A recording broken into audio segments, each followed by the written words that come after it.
Good morning, everyone. Paul Ruppel here with Fox 29 News Now. Hope your Friday's off to a great start. A little bit of a wet one off the top here. We did have some mixed precipitation in our northern suburbs, and maybe even a little snow earlier this morning. But we're keeping an eye on the forecast. We're going to take you live to an event that's getting underway in, I believe this is Delaware County. This is a press conference being held at the courthouse and media, focusing on the need for extreme risk protection order legislation. Gun violence prevention groups are being joined by state legislators and a Delco district attorney. This legislation would allow law enforcement and family members to petition a judge to have an individual's access to firearms temporarily restricted if deemed in danger of harming themselves or others, according to the press release. And this push comes in light of last week's assault rifle murder of Stephanie Miller, allegedly by her ex-husband at a Wawa store in Wayne, Pennsylvania. Let's listen in to the news conference. We're going to start with Delaware County District Attorney Katie Young Copeland.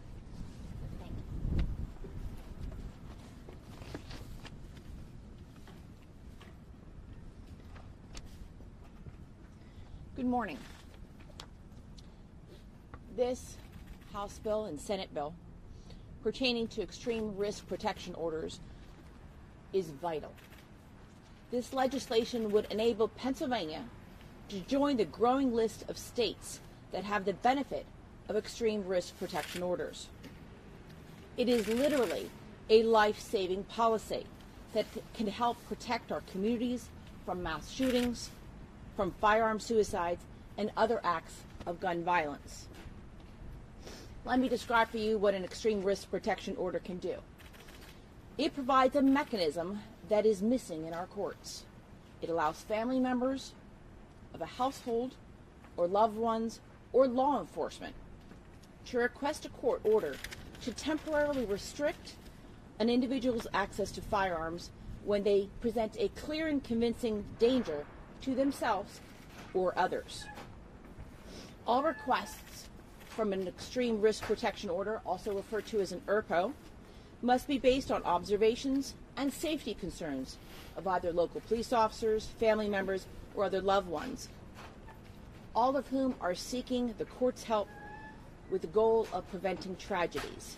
It will give law enforcement, it will give our family members the tools necessary to stop tragedies from happening and to save lives.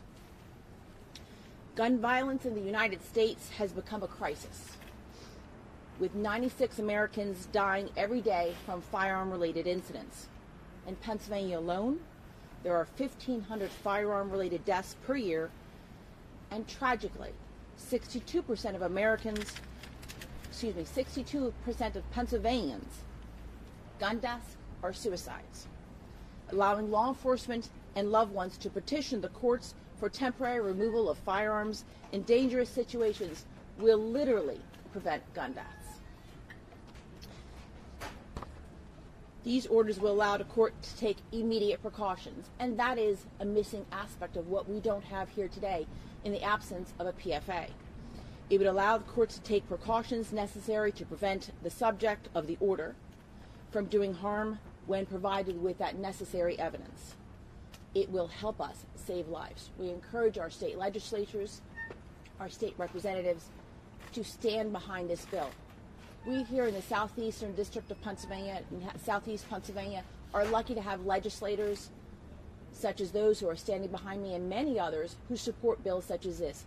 We encourage our Commonwealth, those who represent us, to stand behind this bill. Thank you.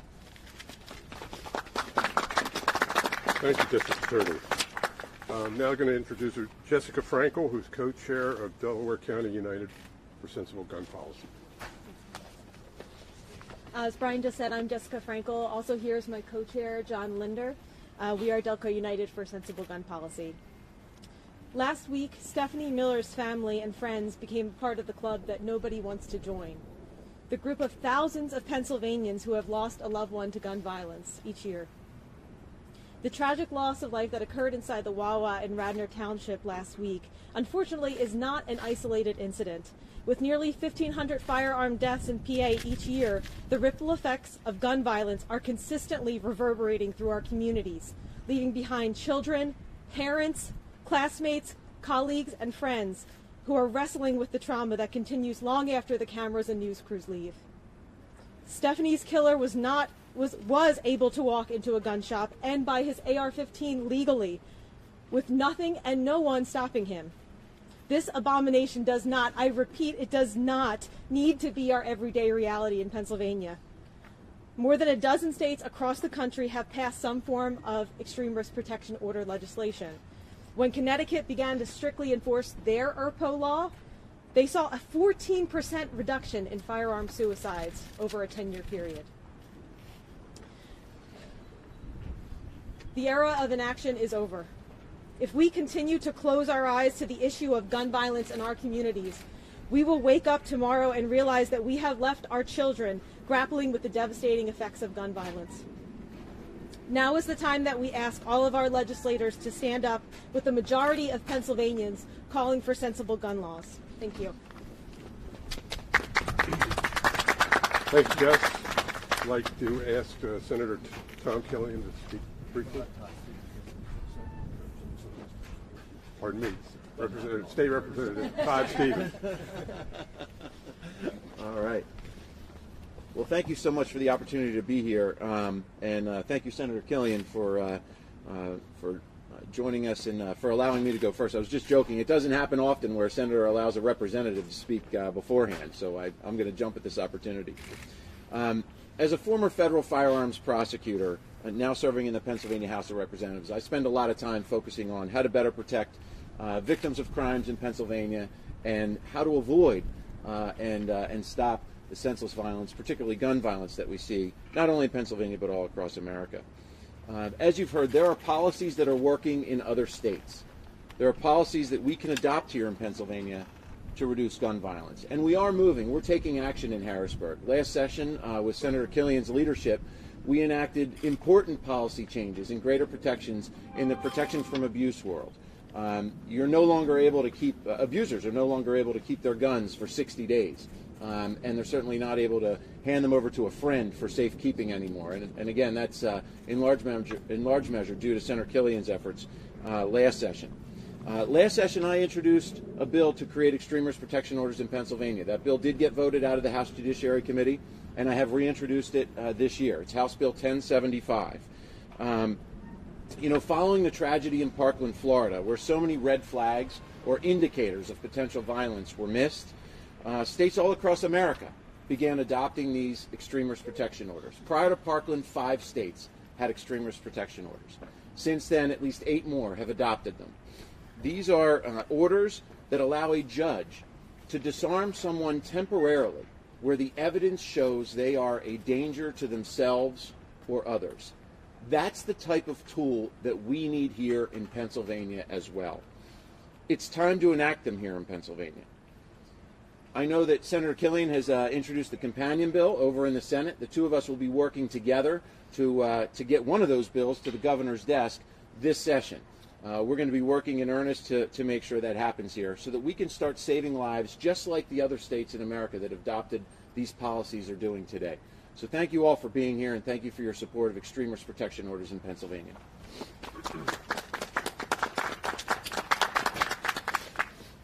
And now, Senator Tom Killian. Thank you. And the reason I introduced Representative Stevens is he worked extremely hard on this bill last session. And as he mentioned, he got it out of the Judiciary Committee.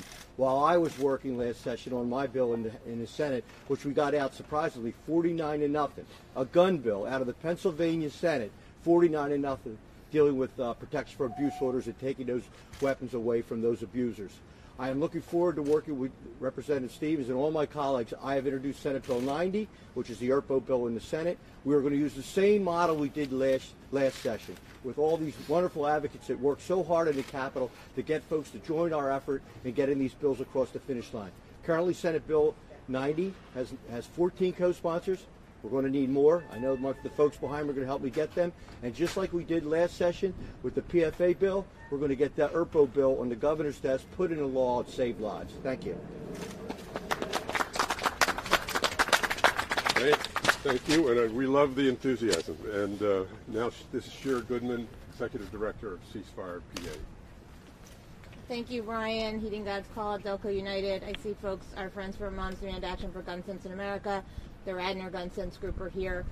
And we're here because we know that having an ERPO in Pennsylvania can make a difference. It's a tool. It's another tool. You know, when we get new evolution of tools, we don't throw out our old hammers. We can use multiple tools to keep people safe. We don't know in every situation what could work, but we do know that this law is working in other states to keep people safe, to give families a tool to say, my child is in crisis. Can we temporarily bar them from getting a gun? Can we temporarily take away their guns? And I want to focus on the temporary. And I know that Representative Stevens and Senator Killian have worked very hard to install a lot of due process protections into their bills. They've talked to groups like the ACLU. They've talked to some of the gun rights groups. And this is probably a model bill that other states will look to once we pass it. They have really worked hard. And we are going to have to work hard, because passing Act 79 last year was a big deal, and it's just the beginning. We need more tools. People are dying needlessly in Pennsylvania. We can't prevent every horrendous act. We can't prevent everyone intent on harming somebody from harming someone. But we can prevent many of these deaths.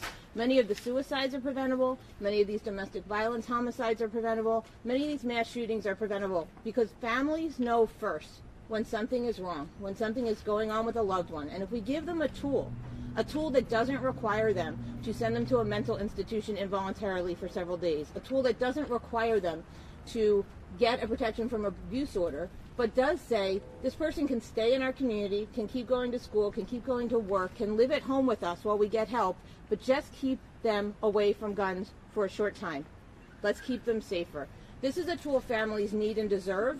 We can do this. Just like Senator Killian said, we will be working on both sides of the aisle. Both of these bills already have Republican and Democratic sponsors from all over the Commonwealth. We'll be working for more of them. And I know on Monday there will be a big rally in Harrisburg that Moms Demand Action is leading on ERPO. You're going to be hearing a lot more about this, and I hope soon we'll be celebrating the passage of ERPO in Pennsylvania. Thank you. Thank you, Shira, and I'd like to introduce State Representative Jennifer O'Mara. Good morning, everyone. I am Jennifer O'Mara, and yes, I am a state representative and a co-sponsor to Rep. Stevens' bill, but I'm here today as a survivor and to put a face to the ERPO bill, because this is a bill that we need to pass in Pennsylvania. When I was 13 years old, I lost my father to gun suicide. My dad was a career firefighter in Philadelphia, and a week before he died, I knew he owned guns. A week before he died, he cried on my shoulder. It was the first and only time I ever saw my dad cry. And I knew there was something wrong, but there was nothing I could do to help him. Fast forward, later in my life, I end a relationship with someone who was abusive. I knew he owned a gun. He started stalking me. I'm very lucky to be here today. Our situation didn't qualify for a PFA, but if ERPO existed, we would have been able to take that gun away, and I wouldn't have walked around fearing for my life. And so now I'm here today, and I'm going to be at the rally on Monday, because I believe that ERPO is going to help save lives. And I want to make sure that there are no more kids who have to grow up without a dad like I did. And we have almost 1,500 people dying from gun violence in Pennsylvania. 2/3 of those deaths are caused by gun suicide. And ERPO is going to help us save lives. So thank you for being here. Thank you to my colleagues for standing up for this important mission, and I hope to see this happen in the Commonwealth, because we need to start saving everyday Pennsylvanians. Thank you. Thank you. Thank you all for being out here in this cold. It's pretty amazing, and to everybody back here too. If there are questions, please tell me who you would like to address the question. I have one for the DA. Do we know when Kennedy bought the gun, and do we know if he had any other firearms already? He did not have any other firearms, and he purchased the gun legally on March 16th of this past year. how this would have intervened if this law had existed, how much would have changed the course of that murder? One doesn't know whether or not this law would have made the difference at the end of the day, right? Because what his family members or his loved ones were concerned about, or what they may have known, may have made a difference that day to Stephanie Miller. But we won't know one way or another. Can we talk maybe more of a hypothetical situation? Right. Would this allow, if a family called in, a PFA is not an order, but if this were enacted, would that have prevented him from being able to find that and how? I don't know if you want to address it or anybody. If, in fact, a family member of Brian Kennedy had been aware of the fact that he possessed a firearm or was going to be in one way, shape, or form a danger to another, then this would have, in fact, prevented the murder of Stephanie Miller. That would have required a family member being aware of it. It would have also, most importantly, required them doing something about it. But obviously, this legislation would have been vital if those two circumstances had existed. What about her reporting the threats in the past, the history of the order against them? Would that have played into this at all? It could have, absolutely. It could have, if somebody had actually come forward to the court at that point in time, either a family member or a loved one had come forward to the court and advised the court of the fact that he presented a danger to themselves or others. And current PFA would have also made that same exact difference. What happens today when families call law enforcement and say this person's in danger, they have guns, there's a threat? You kind of compare today, you contacted law enforcement, there's no work law in place for it.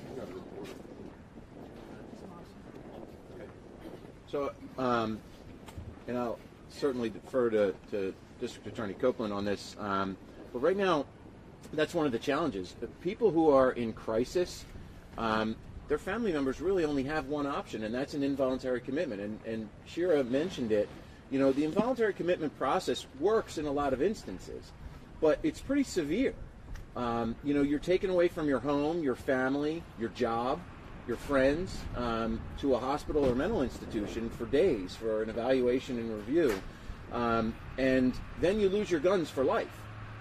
So there are many instances across Pennsylvania. I've spoken with some of my colleagues from rural Pennsylvania who say, look, we don't involuntarily commit anybody because it's such a severe intervention that it's not utilized. And, there are folks who, who could get through that crisis with maybe some outpatient counseling. Even if it's daily outpatient counseling, it nonetheless doesn't mean they need to be taken away from their family and their job in order to get the help they need. But we're seeing across Pennsylvania people not get the help that they need to get through the crisis that they're enduring because of the severe involuntary commitment policies and procedures. So this is just another option that would allow folks to get some time and space away from their guns when they're in crisis, but still allow them to get some of the help and services that they might need in order to get through that crisis. If you could, can you explain how this might, if I call about a loved one and that loved one tries to go buy a gun, what would that trigger? Yeah, so if a loved one is in crisis and you're concerned about them, you would go to a judge and you would get what's called an interim extremist protection order. That is immediately entered into the PICS and NICS, which are the background check databases that all gun dealers have to check before they sell you a firearm. So you'd immediately be entered into that database and prevented from purchasing a firearm until the order expires. So that's how we prevent people from going into a gun shop and purchasing a gun. There's some pretty compelling data out there about people who are in crisis and then use guns improperly, either for mass shootings or suicides, purchasing a firearm pretty soon before they take that action. So it's a really important component of the bill that those people be entered immediately into the background check databases. Can you talk a little bit about the due process? Over here first. Can you talk a little bit about the due process protection somebody had mentioned? Yeah. Look, this bill has, it's replete with due process. It has, obviously it's a judicial finding right out of the gate, which is very different from the involuntary commitment process. The involuntary commitment process doesn't involve a judge at all at the beginning. This process There's a judicial determination at every step. The individual will have a full hearing within 10 days. And at that full hearing, they'll have the opportunity to present their own evidence. They'll have the opportunity to cross-examine any witnesses. They'll have the opportunity to call any witnesses that they would like to call. And most importantly, they'll have the right to be represented by a lawyer. Again, none of those rights exist in the involuntary commitment process. None of them. And so this individual, as a matter of fact, in my bill, this individual actually gets a lawyer if they can't afford one. So we'll provide them with one as well. Look, this is intended to ensure that we're protecting people's constitutional rights, but getting them through a crisis without them doing harm to themselves or others. And so we're very mindful of the due process protections and incorporated a lot of that. There's a lot of notice about your right to appeal. There's an opportunity for the gun owner to petition the court to have their rights restored at any point in time during the up to a year that they've been temporarily disarmed. So if the crisis abates and maybe they've been seeing a psychiatrist or psychologist and everything's fine now, they can go back into court and say, hey, Judge, we're good to go now, and everything's okay. And I want to go on this hunting trip with my buddies this weekend or something like that. And if they can demonstrate to the judge that they are, in fact, now through the crisis and able to responsibly own a firearm, then the judge can go ahead and restore their rights. So we've really incorporated a ton of due process protections and constitutional protections into the bill that are not existing in Pennsylvania law today. What kind of time frame, really quick, what kind of time frame do you see with that due process? Because that sounds like it could take weeks, months. No, there's a guarantee. When the interim order is issued, you're guaranteed a full hearing within 10 days.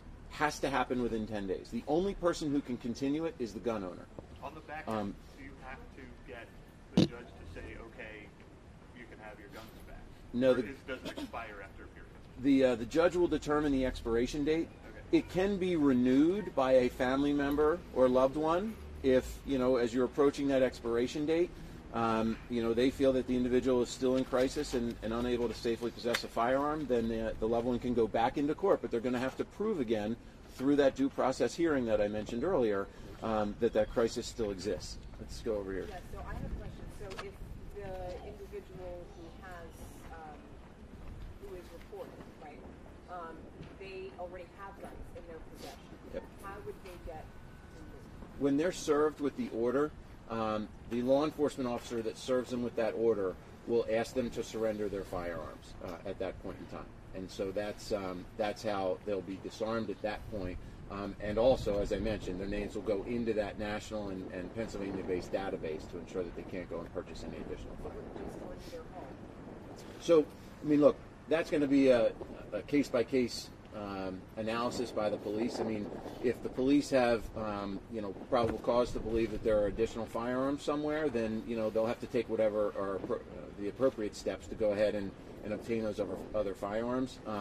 It would be illegal for an individual who has been served with an order to keep a firearm. So they would then be committing a crime, and that's when, obviously, law enforcement would have, the ability to take other steps like they do with anyone else who's illegally possessing a firearm. When it comes to the temporary restriction of firearms, how long would that be? Would you think 3 months, 6 months, 9 months, a year? It's a minimum of 3 months, a maximum of a year. That's based on the experiences of other states around the country. And again, it can be renewed, but it can also be terminated early. So there's some flexibility there, depending on the unique circumstances of the individual. This is really an intent to focus on the individual. Every situation is different. All the circumstances are different. So we want to make sure that the judge has the ability to hear all the evidence and that there's ample due process on the front end and an opportunity to have those firearms rights restored throughout the process as well. You mentioned that we're gonna close the press conference for now. It's cold here, but you have an opportunity to speak with anybody you'd like to following. So thank you very much for your attention. It's so cold.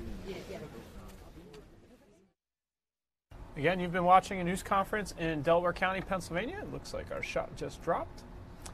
There were officials there from state government and local government talking about the need for emergency risk protection order legislation. Gun violence groups were there also in support of this. The legislation would allow law enforcement and family members to petition a judge to have an individual's access to firearms temporarily restricted. This is something that Pennsylvania does not currently have outside of a PFA, if my understanding is correct from their discussion. That restriction could occur if they're deemed in danger of harming themselves or others, and the push for this locally comes in light of last week's assault rifle murder of Stephanie Miller, allegedly by her husband at a Wawa in Wayne, Pennsylvania. We had some video there from the police investigation at that scene during a news conference. Let's get you a look at your weather right now. Currently it is 42 degrees. You heard them talking about it being chilly out there. It certainly is. Much cooler than we've had the last couple days. Got up into the 60s yesterday. We've had some cool starts to the mornings, but at least yesterday we warmed up a bit.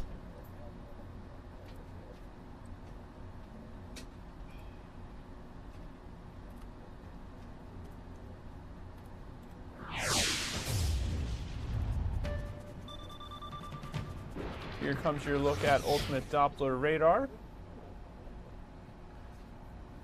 And the return of the pinks and blues and whites on there. Last couple of systems have brought us mostly rain. We did see some mixed precipitation this morning as well as some snow.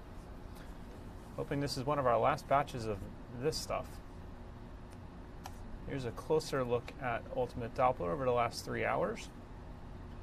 You can see how it's developed and filling in a little bit and starting to come back into the city, coat the city.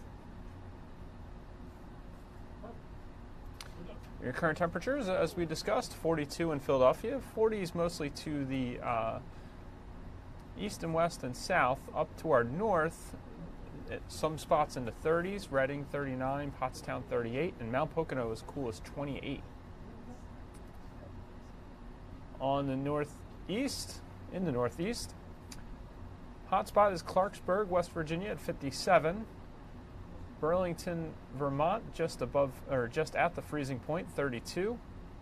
40s and 30s most of the other points on the map. Nationally, temperatures 78 down in Miami looks to be the hot spot, 71 in Houston and Tampa. 50s out on the West Coast. Northern Plains not too bad, above freezing there. Northeast looks to be one of the cooler spots right now.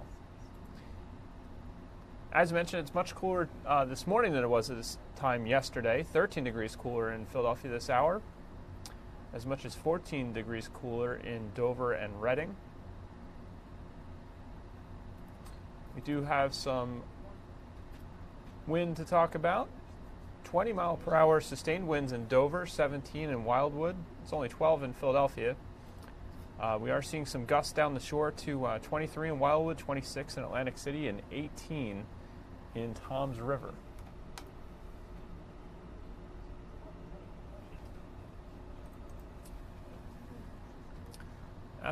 We do have some wind chill, so it does feel like the 30s across much of the area right now because of the wind.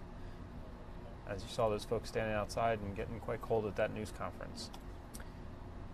Visibility not too poor despite the rain and conditions out there. Do have a bit of cloud cover, not much sunshine out there right now. And here is your futurecast for the next, taking us into tomorrow morning. Should be drying out tomorrow morning. Hopefully if you have outdoor events, things will dry out. The ground won't be too soggy to get those in. Let's get a close-up look at our futurecast.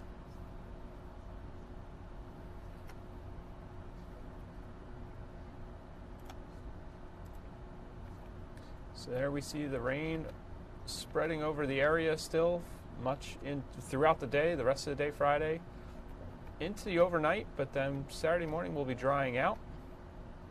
Mostly dry through the weekend. Next chance of rain moves in after midnight on Monday. and stays with us through the evening.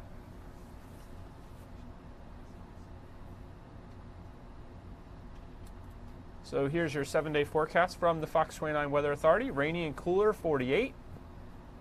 AM rain, PM sun on Saturday, 68. Looks like it'll be nice for the latter part of the day. We're going to call that an 8 on our forecast by the numbers. The weather team says mostly sunny, 70 on Sunday. Looks like a 9, so that could be a very nice day outside. Looks like the better of the 2 days at this point, although it looks like most of Saturday will be okay after that morning rain.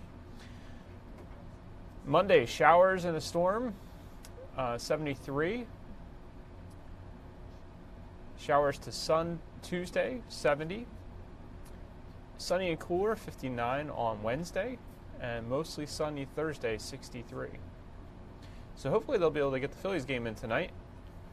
May not be optimal conditions, rather cool at that hour and rainy. For the homestand, looks like they have some other days with morning showers, although Monday looks pretty wet. But 6-game homestand, Phillies coming home. And one last look at radar for you.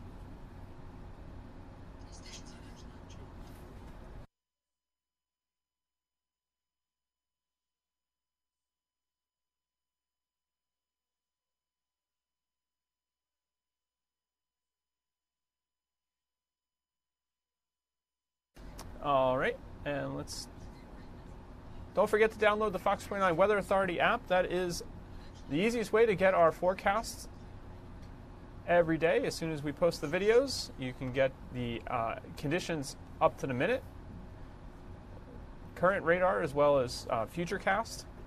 Lots to choose from. The app is much more user-friendly, surfaces a lot of the content that's in there. You can get hourly forecasts, find out when it's going to be raining, and get notifications when there are severe weather alerts.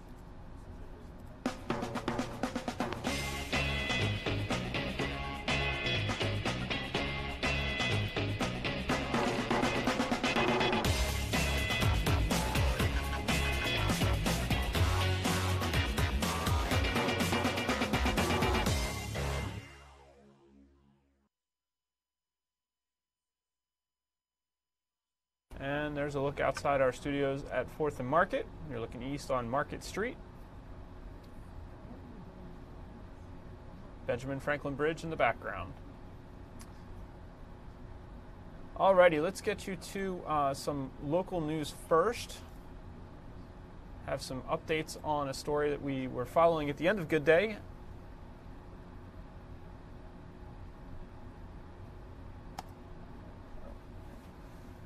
Stop recording some video here so I can bring you that. There we go.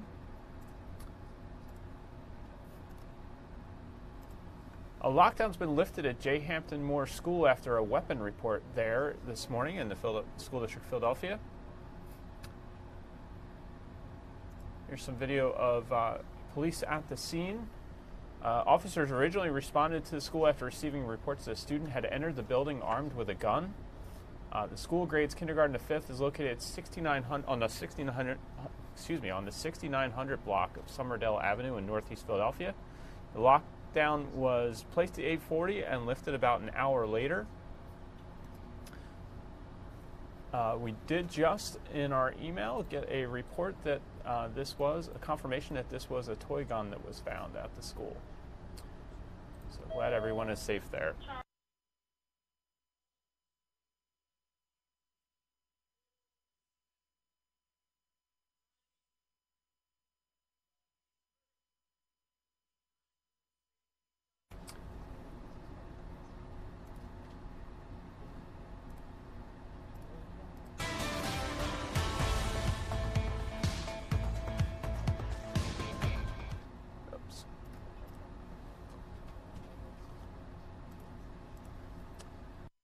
In Montgomery County, a case of bullying turns violent. Now, Pottstown police need your help finding 2 teens wanted for shooting up the home of a 13-year-old girl. Our Sabina Kiriakos was outside the Pottstown Police Department this morning to explain the situation.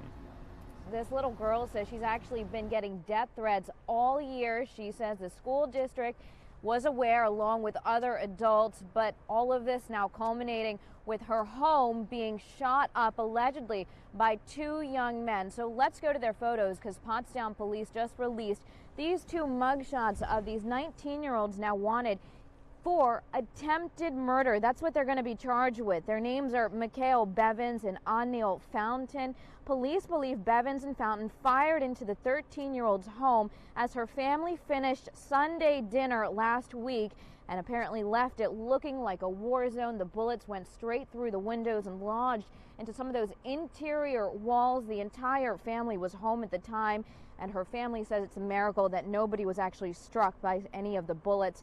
Her mother says the daughter has been bullied since she began attending middle school in Pottstown. She moved here from Philadelphia. She says the bullies came to her home the afternoon of the shooting. There was a confrontation, and police believe that that confrontation and the shooting are both related. We spoke to the family last week.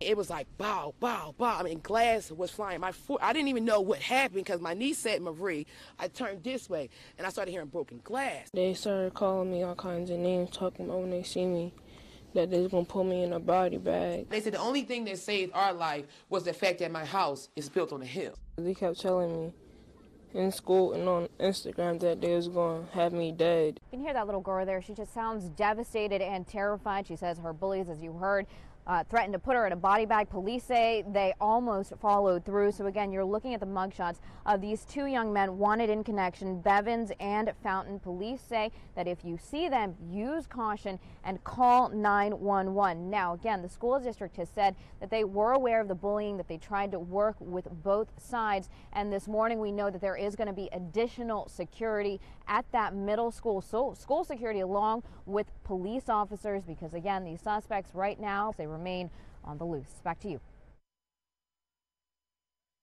Thank you to Sabina for that report this morning. Sad situation. Hope everything gets resolved. Our Steve Keeley this morning was out on this story. For the first time, we're hearing from the nonprofit that wants to open the nation's first safe injection site in the city's Kensington section. Safe House wants to open the site on the 1800 block of Hilton Street to allow drug users to inject themselves with medical staff on standby in case of an overdose. The forum was held last night. Here is Steve's report on the event that was held. It was a packed house to hear from Safe House. What we are talking about in terms of trying to save people's lives is a place where people can come in and consume safely under medical supervision. Safe House wants to open the country's first supervised injection site here in Kensington, in the heart of Philly's heroin alley, hoping to be there when heroin and fentanyl users overdose, with emergency on-site medical staff to save lives in a clean building with clean needles, hoping to stop more than 1,000 people every year from dying in the dark, dirty alleys and side streets of Philadelphia, has been happening the past 2 years. We have not signed a lease. We have no intentions to sign a lease until we can continue some community conversations. But Safe House hopes to get the community's blessing, not just the current mayor and former mayors, neither of whom, like these people, live anywhere near this site. One said, when you have drug users, you have drug dealers nearby. A safe injection site that allows people to illegally use drugs and does not let them hit rock bottom to go get help. While Mayor Kenny didn't accept the invitation, U.S. Attorney William McSwain did. He is the Eastern District's federal prosecutor who has vowed to fight this in court and filed a lawsuit to stop it last month. Safe House put out some big news here, by the way, saying to the crowd that they're in talks for a Center City location, too. Said one person in this neighborhood, good, let the rich Center City residents and rich business owners deal with it. And let's see how they take the news next when that Center City location is revealed. In Kensington, Steve Keeley, Fox 29 News. Thank you to Steve for that report. Let's get you to some national news now. Former Vice President Joe Biden is speaking publicly today for the first time since multiple women accused him of violating their personal space. As he appears to close in on a bid for the White House, though, more Democrats are jumping in the race. Fox News correspondent Doug Luzader has more this morning from Washington. Joe Biden is speaking publicly today for the first time since multiple women have accused him of violating their personal space. You say publicly because he did put out a video that was to the Yeah, public, but this is the first On a time cell appearance. phone, Out there. So as he appears to close in on a bid for the White House, more Democrats are jumping in the race. More, Doug. What's the count now? Boy, 17, I think. Yeah, 16. we're in the teens. I mean, it's a pretty high number, and it's going to get bigger. I mean, we know some others that are about to announce, including Eric Swalwell. This is going to start, picking up pretty quickly. Will Biden be among them? Probably, but he is really hoping to put this big controversy behind him. Joe Biden will likely do what he's known for today, glad-handing with a friendly crowd as he meets with union members here in Washington. But he may be more subdued after multiple women have questioned the close manner in which he often interacts. Whether they're women, men. President Trump couldn't resist jumping in on Twitter with a mocking rework of Biden's social media explanation for his behavior, which prompted a response from Biden. "I see that you are on the job and presidential as always," he wrote. And Biden has his defenders. I've known Joe Biden for over 30 years. He has never been inappropriate with me. I think he's an honorable and decent human being. And there have been reports that Biden is angry about these allegations and suspicious that they may have been prompted by rival campaigns, something that even a possible rival independent candidate and former Starbucks CEO Howard Schultz mentioned. The only thing I would ask is one question, is why is this coming up now? I'm not questioning the women on any level, but it's concerning to me that all of a sudden, on the eve of whether he was going to announce or not, this is all of a sudden coming up. And as Schultz took part in a Fox News town hall last night, there were more Democrats who were either close or committing to jumping in the race for 2020, a field that by our count numbers at least 17, with more expected soon. And who knows, even more could come into the race. Oh, I mean, sure. There's still plenty of time. Because Schultz there, he hasn't officially say he's running, is he? Howard Schultz? I don't think so. And then Joe Biden. So that's 19. Who hasn't officially said either. And then when I get in, it'll be 20. Oh, you're jumping in? About 2020, probably the 20th for 2020. Mike Jarek for president. Shortly after we got underway this morning, President Trump came out to speak to the press. I believe he's on his way to the southern border to check on the construction of the border wall that he has been proposing and obtaining funds for, and declared a national emergency in order to try and build. Portions of it have been under construction, and the president addressed that and other topics on his way out to Air Force One, on his way out of the White House to his helicopter ride to Air Force One, I should say. Here were the president's remarks outside the White House this morning.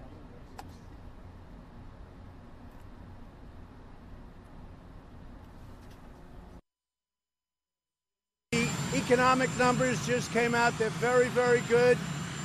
Our country's doing unbelievably well economically. Most of you don't report that because it doesn't sound good from your perspective, but the country's doing really, really well. We have a lot of very exciting things going on. A lot of companies will be announcing shortly they're moving back into the United States. They're all coming back. They want to be where the action is. I'm heading to the border.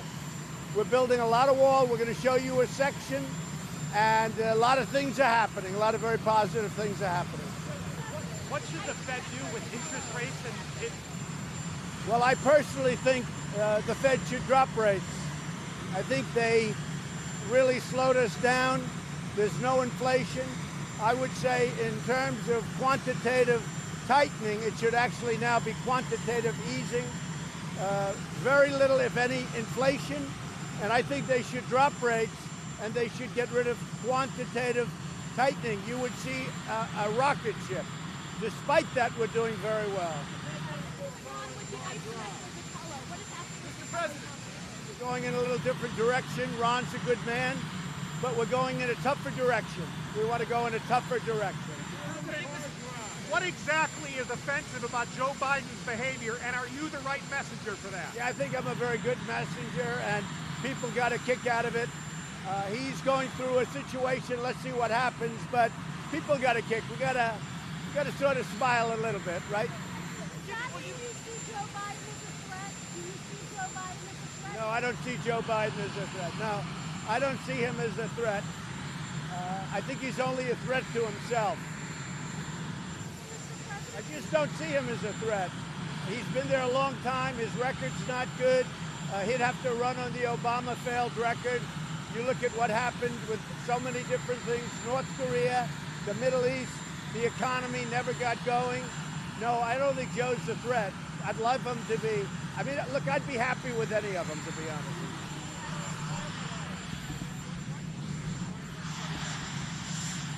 I never changed my mind at all.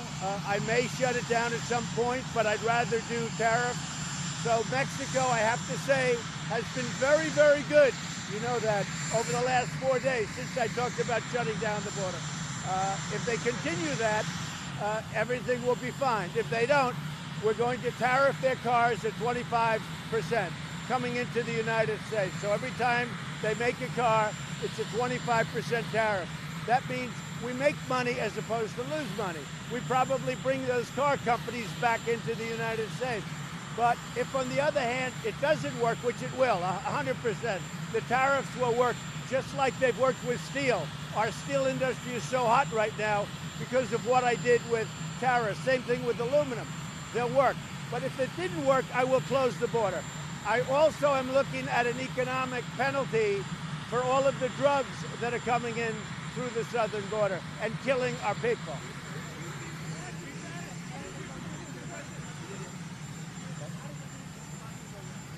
The China meeting was a big success. I think we're going to have look, we have a very good relationship. We're going to see. I don't want to predict a deal or not a deal, but we're very well along. We've really negotiated probably the two hardest points very successfully for our country. And China understands. You know, China has taken advantage of our country for 30 years. And we can't do that anymore. Not with me.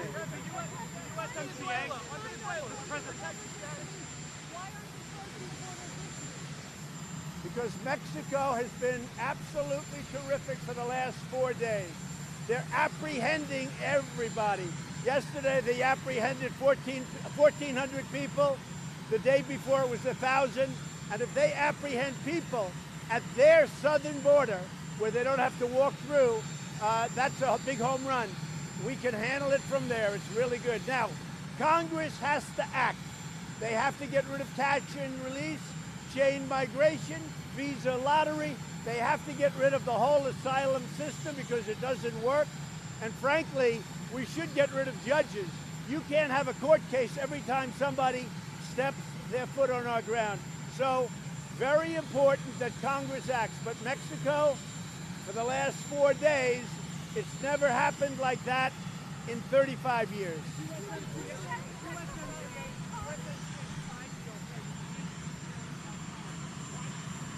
This will supersede USMCA. USMCA is a great deal, and it's very good for Mexico, but this will supersede USMCA. Are you going to the correspondence dinner, or are you going to hold a rally? I'm going to hold a rally.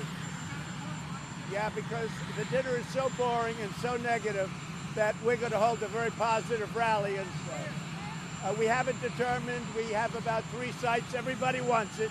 It'll be a big one. But the correspondence dinner is too negative. I like positive things. Okay?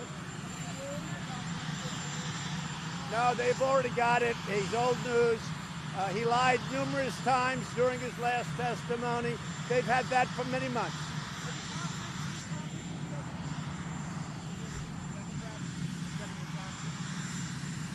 Oh, I don't know. That's up to whoever handles it. I don't know. Hey, I'm under audit, but that's up to whoever it is. From what I understand, the law is 100% on my side.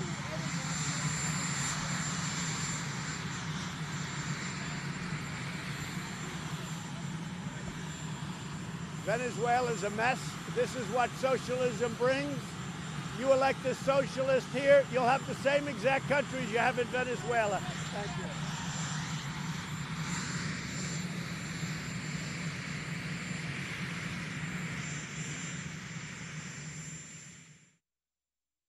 There you heard President Trump's remarks before he boarded Marine One on his way to Air Force One, headed to California, as he discussed there. He's going to the southern border to check on the status of border wall construction. There's some video of Air Force One before takeoff. A couple of headlines. President Trump, while he's talking to reporters there, denied that he changed his mind about shutting down the border with Mexico. It was perceived as backing off a threat Thursday. He said he reversed course because he saw Mexico get tougher in stopping illegal immigrants from moving north.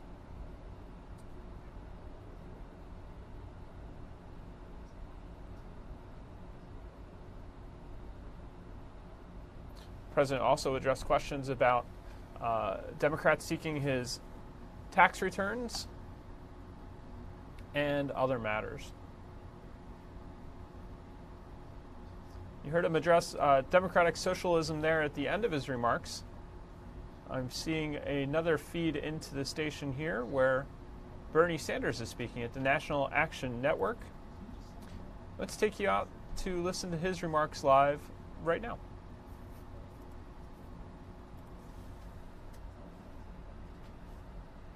To get away with it. You're not going to succeed.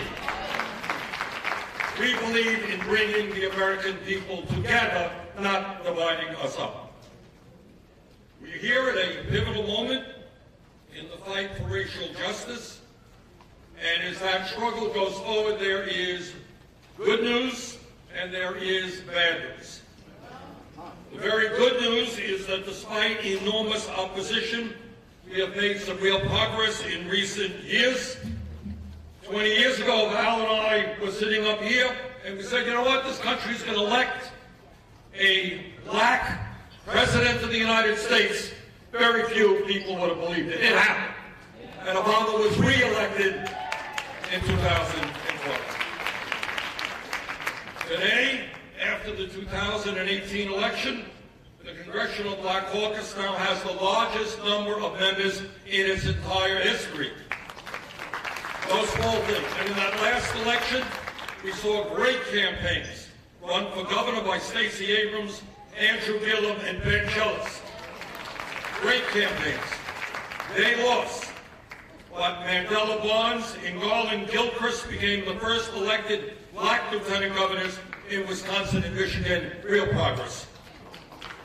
So we have made some progress, but clearly all of us recognize that we have a long way to go to end the institutional racism which permeates almost every aspect of American society. And that is the bad news that keeps us up at night. And it gives me no pleasure, and I say this sincerely, I think sometimes the media doesn't believe that. It gives me no pleasure to tell you that we have a president today who is a racist, who is a sexist, who is a homophobe, who is a xenophobe, and who is a religious bigot.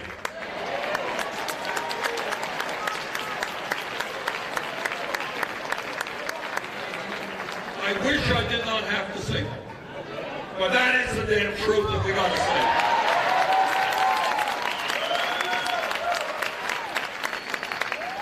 During Donald Trump's presidency, we have seen a sharp rise in hate crimes, and that rise comes as this country continues to be plagued by institutional racism and racial inequality. Now, as many of you know, my campaign for president now and the last campaign is about demanding that we have a government that represents all of us, not just the 1%. It's about saying there is something fundamentally wrong in this nation when you have 3 people who own more wealth than the bottom half of America, at the same time as millions of our people are working 2 or 3 jobs just to survive. It is saying that there is something wrong when 46% of all new income goes to the top 1%, when we have the highest rate of childhood poverty of almost any major country on earth, and when millions of our young people are leaving school deeply in debt. So as your president, there will be nothing more important to me than taking on these extremely powerful people and ending this horrific level of income and wealth disparity we see in this country, a disparity which is now worse than any time since the 1920s.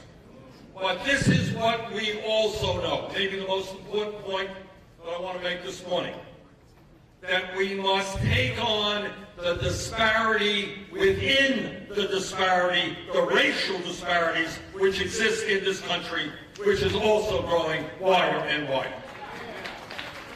So you got 2 disparities, a general disparity and you got a racial disparity. Today, the infant mortality rate in black communities is more than double the rate in white communities, and the death rate from cancer, heart disease, and many other illnesses is far higher for blacks. Unbelievably, black women are more than 3 times more likely to die from pregnancy than white women. So when we talk about disparity, we are talking about the need for more black doctors, more black dentists, more black nurses, more black psychologists. We are talking about guaranteeing health care to all Americans as a right, but at the same time, ending the long-standing disparities which exist within the healthcare system. When we talk about disparities, we're talking about black children facing harsher punishment in schools than other students, and school districts which are significantly underfunded compared to white school districts. When we're talking about disparities, we're talking about black men who are sentenced to 19% more jail time for committing the same exact crimes as white men, and African Americans who are jailed at more than 5 times the rates of whites. Our job together is to end disparities in education and to bring fundamental reform to a very broken criminal justice system. Today, studies show African American job applicants receive far fewer job callbacks than other applicants, and we still see the same level of hiring discrimination that we saw 30 years ago. Together, we will end the disparities and racism that exist in employment practices. Today, African Americans are facing higher interest rates on loans and mortgages than others with a similar credit score, and black small businesses are unable to get the affordable credit they need to grow and expand. Today, at a time when when women are earning 80% of what men are earning on average, black women are earning 61%. That is unacceptable. Equal pay for equal work, whether you're black or white, male or female, equal pay for equal work. Today, on the 400th anniversary, not an anniversary that we're proud of, but an anniversary of the first Africans being brought to this country in slavery, the average black family now has 1/10 the wealth of the average white family. The truth is that this racial gap exists because slavery, segregation, Jim Crow, and predatory lending stole wealth from African Americans. That racial wealth gap must be repaired, and institutional racism from one end of this country to the other must be rooted out. Like many of you, I am in the fight for economic, social, and racial justice for more than a few years.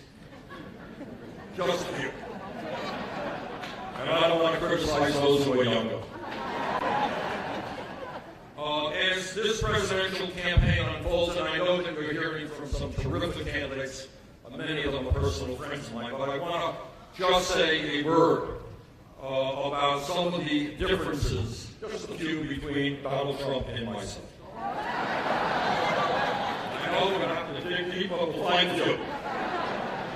Trump is a man who, as you know, has said that he believes those Nazis and white supremacists marched in Charlottesville are very fine people. Well, I am the son of an immigrant whose family was murdered by the Nazis. So from a very young age, I knew that we must stand up to bigotry wherever and whenever it exists. And the Trump family's real estate empire was discriminating against African Americans here in New York. I and others in the civil rights movement were protesting that kind of housing discrimination in Chicago and marching on Washington with Dr. King. When Donald Trump was stoking racial resentments in the 1980s by claiming African Americans get too many privileges, and then by demanding the death penalty for 5 black teenagers who were wrongly accused. You all remember that? When he was doing that in Burlington, Vermont, we were supporting one of the few white politicians to do so, the candidacy for president, my dear friend Jesse Jefferson. When Donald Trump was promoting the racist, never to be forgotten, this racist theory of the birther movement, remember that? And how ugly was that, trying to delegitimize the first African-American president ever elected? Needless to say, I was campaigning for President Obama's re-election. When Donald Trump and his Republican allies were trying to suppress the black vote in the 2016 general election, I was running around this country campaigning for Hillary Clinton and pressing for automatic voter registration to expand the vote. And on and on. So I think I don't want to go into too much detail about the differences between Trump and myself. What I wanted to say is the mantra of our campaign is not me, us. And the reason for that is that no president, no matter how honest and well-intentioned, can do it alone. That's the message from Dr. King, is that we all have got to come together to change the direction of this country. And I'm very proud that we now have over 1 million volunteers on this campaign who are prepared to fight not just to win the Democratic nomination, not only to beat Trump, but to transform the economic and political life of this country from one end to the other.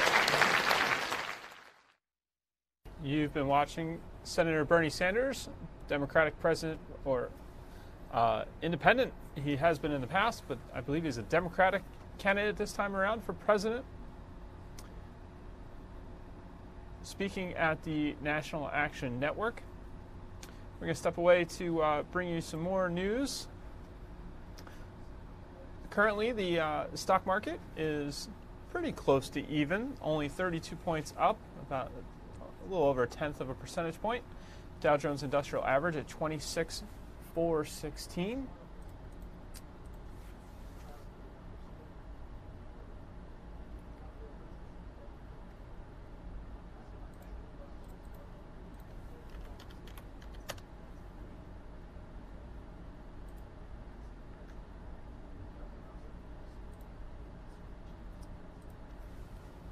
A record-setting journey. How a non-stop flight out of Boston will be making history today. Fox Business Network's Tracy Carrasco joined us with this report this morning. And there's a reason why he's trying to get to Logan Airport. Well, in Boston. I don't go to Hawaii much anymore, Tracy, because it's so far from the East Coast. But I'm willing to take about an hour flight from Philly to Boston. What is the flight now? Well, the flight from Boston, from Logan International Airport to Honolulu, Hawaii, 11 hours and 25 minutes. It has become the longest flight, the U.S. flight in U.S. aviation history. That starts this morning. Hawaiian Airlines launching those flights today. As you said, the first one leaves at 8:10 a.m., so you've got a little bit of time to make it if you can, but they will be flying. It does beat out the previous record, which was New York City to Honolulu. That was 11 hours and 10 minutes. Ooh, so narrow margin there. So we were showing Southwest. It's Hawaiian Airlines, though. That's just stock footage. Yes, Hawaiian Airlines. Sorry. Now, I just want to note that because I was just in Hawaii at the beginning of the year. But what I do is, because I'm from Texas, I go to Texas from here, spend a day, see the family, and then go from there to Hawaii. And that's like 8 hours, so you break it up.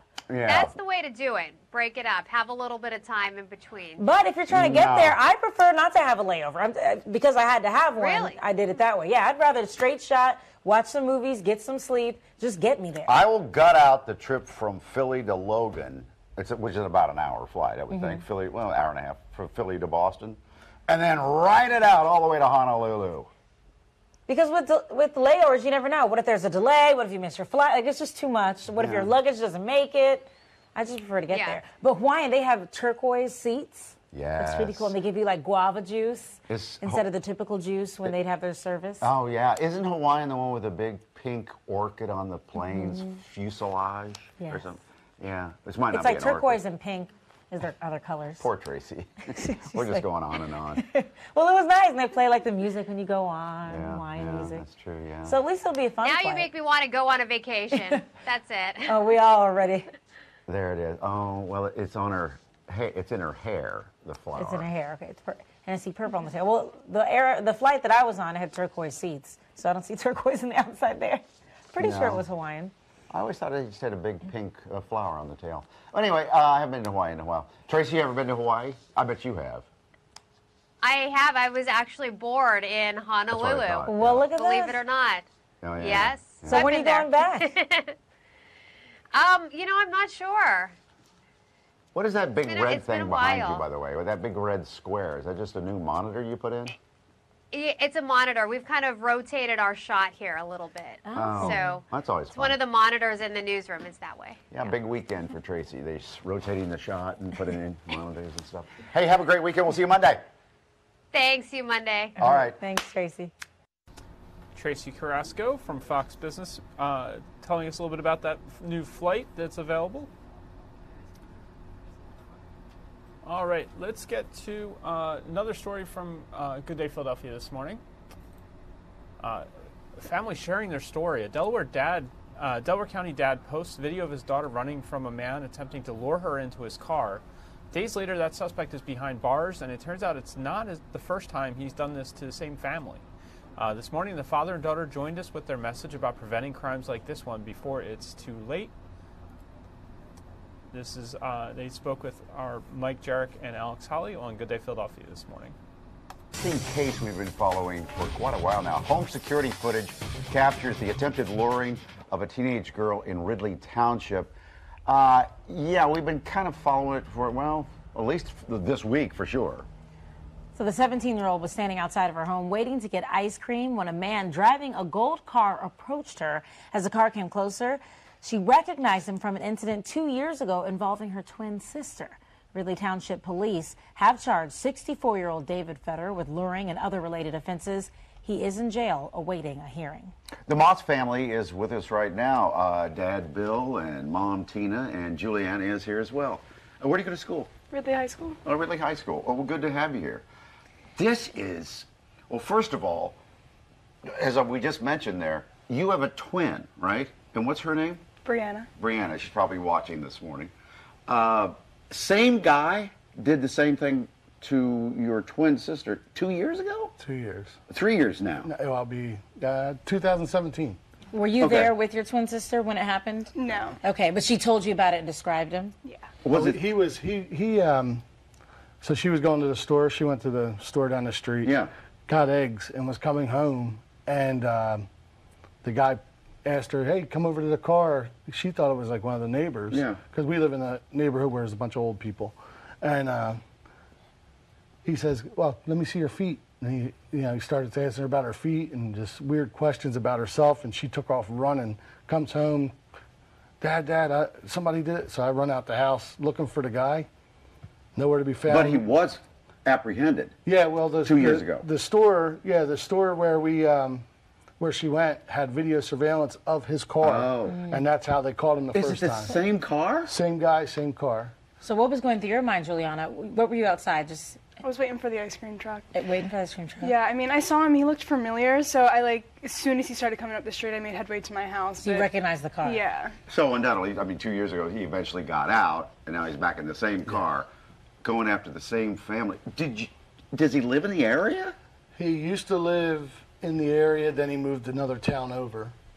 But we're not the only family that he's done this to. What do you mean? How'd you find that out? So my Facebook post, kind of 96 or 97,000 views right now.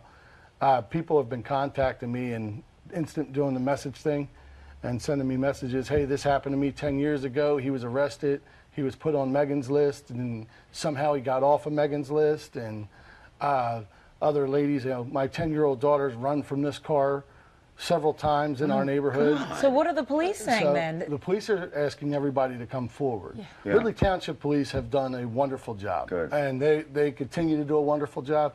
It's the community. I did this for a reason, so that people can raise awareness, get these guys that are like this one off our streets. We don't need them. Tina, what's it been like for you? I mean, just constantly holding your breath? It's scary as a mother when your child comes running in the house when she's waiting outside for the ice cream truck and says, he's back, the guy in the gold car's back, because that's what he's known as. The guy in the gold car. And to have it happen twice. Yes. So how did your other daughter, your twin, how did she react to the news that he's back? Same way. Well, she's in the hospital right now, so she doesn't know currently. But keep it from her. I'm sure once she finds out, she'll be scared. Yeah. But it's like living in a state of fear that your kids can't play outside, things like that. But we have the camera.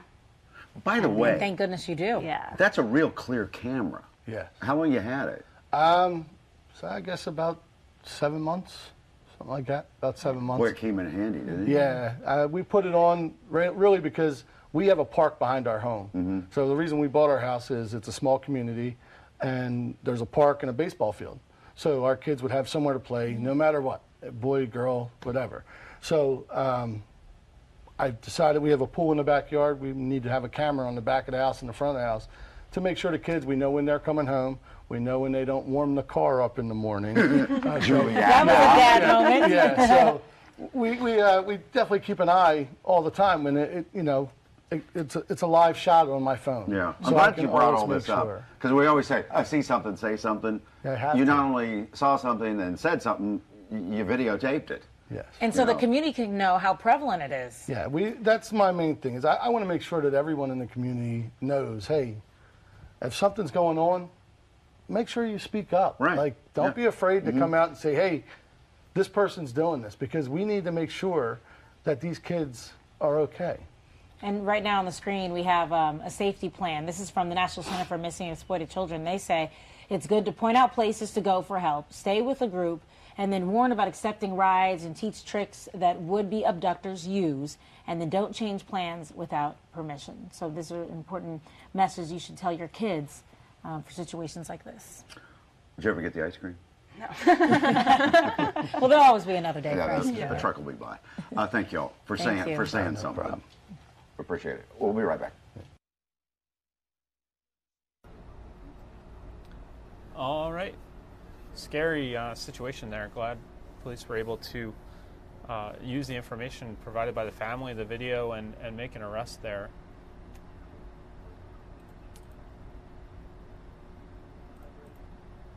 We are awaiting Joe Biden, who will be speaking live at an event momentarily.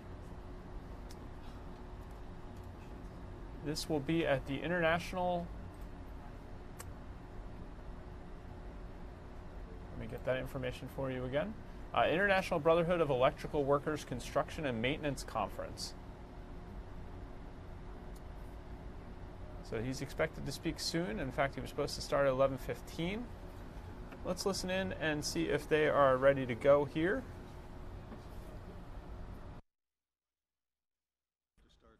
introduction from the top, if I may.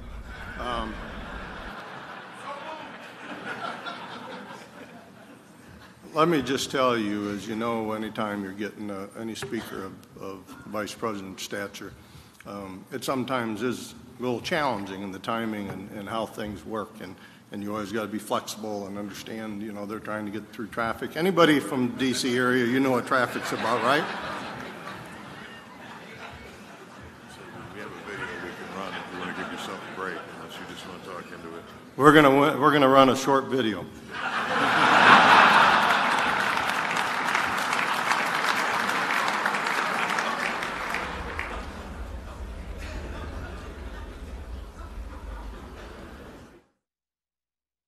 Sounds like the former vice president is running a little bit behind. We'll run a video as well. We have, from Good Day Philadelphia this morning, another segment, this one about the divorce involving the Bezos. It's the biggest divorce settlement ever.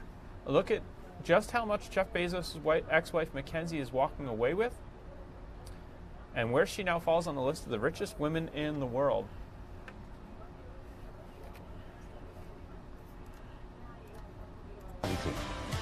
Well, despite a very public split and an affair admission in January, Amazon head Jeff Bezos and estranged wife Mackenzie have already reached a divorce settlement. Divorce attorney Kristen Rushing is here. Explain what's your practice all about? My practice is family law. Okay. We do divorce, custody, child support, the whole gamut in domestic So you're affairs. used to dealing with stuff like this, Yes. but never at this money level, I would imagine. No, I have no. But how long does this normally take? Because a lot of people are saying, wow, they cleared up everything already with all that money and assets and property. Yeah, it's hard to say what a normal divorce would be, but normally maybe 1 to 3 years. But I'm not surprised with a case like this because there is so much money. It's actually easier to reach an agreement when there's a lot more money to go around. Really? Yeah. Because we would think it'd be the other way around. No, it actually is the other way. There's more money to take from different places, and so it's easier. Plus, in this case, there was motivation on everybody's part to get this done quickly and to not have the investors and the company unstable. That's true. Amazon, of course, is the company. This happened in Washington State.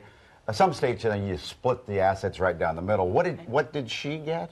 Well, she got 4% of the couple's shares of the stocks. Of Amazon. Of Amazon stocks. But they still have an entire estate, properties, I'm sure other investments. I understand, I read this morning that she is going to be getting some of his shares of the Washington Post. So she's going to get more than 4%. This is just related to Amazon. Because people hear that, they go, 4%? You're Right. married to this guy helping Right. build the company? 4, you should get 50. She was there when he started it in his garage. Right. But no, that's just this one piece of Yeah. their property and their divorce. So she's going to be just fine. As we know, she's got $35 billion just from these stocks. And then she's going to have a good deal more. So the 4% equals, in money, $35 billion. That's my understanding. And I wonder yes. why 4? Why not 5 or 10? Well, he didn't have much more. I mean, No, he's like got 16% or something like that. Yeah, I think I read something along that line. So, yeah, the idea was they wanted to keep him having control so that the company was still stable and that there wasn't any unrest with the company, because that obviously would end up impacting his income, and then it would impact the money she got in alimony or child support. So Right. it really was best for everybody to get this done quickly, and I think it was a good decision on her part. Well, now, see, where does she rank then in richest? Well, we should say people. Let's break it down into gender then. Like, who's she's fourth? She's the fourth richest woman in the world. And it depends on what poll you're looking, or what research, because some say third, some say fourth. But let's say fourth. It seems the latest ones show that she's a fourth. So Okay. Hey, Sammy, how do you have it listed? First, 1, 2, 3, or 3, 2, 1? 3. Okay, let's start with, so just above her in the richest scale, if you're interested, is Jacqueline Badger Mars. Okay. So with Mars candies, of course. Oh, so like Mars your M&Ms and all Candy that. Company, okay. All right, so we go to number 2. Number 2 Alice is? Walton, the only daughter of Walmart founder Sam Walton. Okay. Now, who would be the richest woman in the world? What is her name? Number one is... There she is. Well, I don't know. I've already forgotten. Francois Betancourt Myers? Oh, that's it. Yeah, Francois Betancourt Myers. She is the granddaughter of the founder of L'Oreal Cosmetics. She's worth $53 billion. She's number one. I should have gotten to cosmetics. So who's this Kardashian Jenner? Oh, Kylie. Kylie Jenner? And she made her $1 billion off lip gloss or something, right? And the controversy, whether she was self-made, yeah. Yeah, Kylie Cosmetics. She was on the cover of Forbes for that. Well, okay.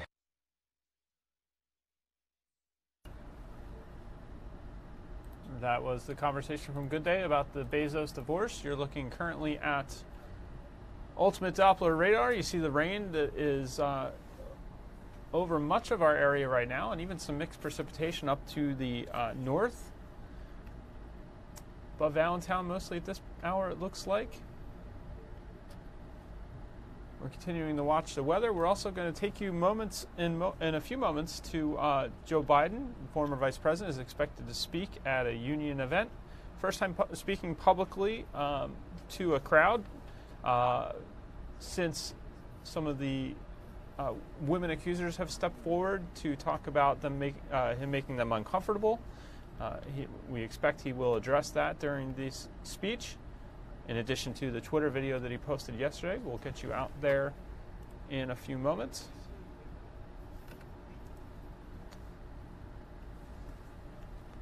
And we'll keep an eye out for the start of this speech.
Today is our grand opening of Local 134 IBW, our new Union Hall, but more than that, it's our Bronzeville campus. While we're waiting for this event to get underway, let's take you live to Elizabeth Warren now speaking at the National Action Network. She's a bit into her remarks here, but we'll take a listen while we await the former vice president at that union event. Here's Elizabeth Warren. Structural change, universal child care, and early education for all our babies. Now, I know that Reverend Sharpton takes this platform seriously. This is not the place for talk. This is the place for action. A real plan that we could pass into law. So I want to tell you how this plan works. For starters, we expand our network of locally licensed child care centers, preschool centers, and in-home child care options. The federal government already provides child care for all military families, and we have 900,000 kids in top-notch Head Start programs, so we have something to build on. Right now, well-to-do parents are sending their 5-year-olds, their 4-year-olds, their 3-year-olds to preschool, where they get ready for what's coming. My proposal makes that same option available, not just to rich kids, but to every kid in America. Getting smarter should not be reserved for the children of the privileged. Part 2, my plan pays child care workers like the professionals they are. More training, higher standards, and much better pay. These child care workers are disproportionately black and brown women, and they have been undervalued and underpaid for far too long. Child care workers are educators, not babysitters, and they deserve a living wage. My plan is not only possible, but it's free for millions of children and low cost for families with higher incomes. So I just want you to think about for a second what this could mean for black families and for America. People who today are paying more than $1,000 a month could get the highest quality child care and pay nothing. That would be life-changing for millions of mothers and fathers all around this country. And here's the fun part. We already know how to pay for it. All we have to do is make the ultra-wealthy pay their fair share. I call it the ultra-millionaires tax. It requires households with a net worth of $50 million or more to pay a 2% tax, 2%. And that one change would bring in all the money we need to completely cover the cost of universal child care and early education for all our babies and still have $2 trillion left over. Yeah, that's what you could do. And to everyone who says to me, it's just too hard, here's what I know for sure. Yeah, it's not easy to make big changes, but you don't get what you don't fight for. Big structural change is worth fighting for. These are the kinds of big structural changes that I would make as president. Changes that would make opportunity available not just to the wealthy and the well-connected, but make opportunity available to everyone in this country. You know, last month when I was in Memphis, I met with Tanya, a young mother, who told me about what it had been like when she was going to college. She had struggled with child care over and over, and she talked about the years in which she was often forced to choose between letting her young son babysit his even younger siblings or staying home from class and giving up on her dream to build a future. And like millions of black women in America, LaTanya faced the tough odds. She made do with what she had, and she came out on top. Today she has an associate's degree, a bachelor's degree, and a master's degree. But here's the kicker in the story. Even with all her diplomas, all the progress she has made, child care is still dragging her back. Her youngest is 5 years old. He loves his school, but it costs $400 a month. And LaTanya said she just can't afford it. The cost still holds her back in taking on the better job that she wants to take on. And here's the question. How many women have the same story? How many parents have been sidelined today because they can't get decent care for their children? And how many kids weren't ready for kindergarten? How many were parked in front of a television set for hours on end? How many got a worse start in school because their moms couldn't afford pre-K or couldn't send them to the places with small classes and specialized teachers that all the wealthy folks send their kids to? How many of our kids didn't make it in America because America didn't invest in them? And how many good, talented, dedicated preschool teachers and child care workers gave up because the pay was worse than working at McDonald's? Again, all because America wouldn't invest in our kids.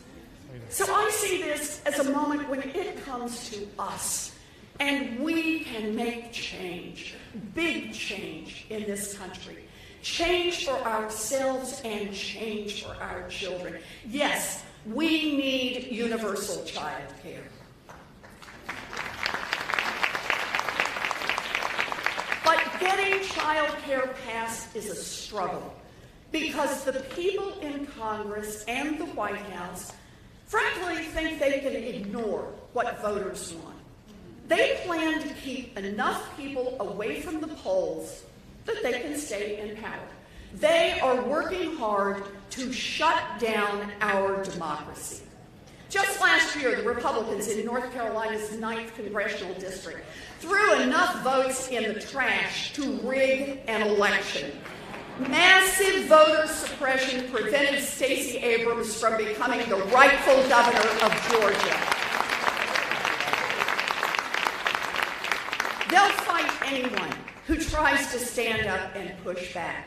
They'll do whatever it takes to stop a full and fair count because they know that there's more that unites us than divides us.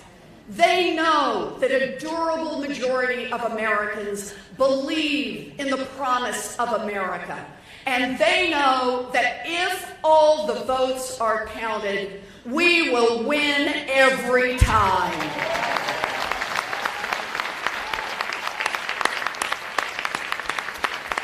So what's our job? Our job is to fight back. We need a constitutional amendment establishing a nationally recognized right to vote and a right to get that vote counted. And I'm going to tell you something else, too. I'm not running for president just to talk about making real structural change. I'm serious about getting it done.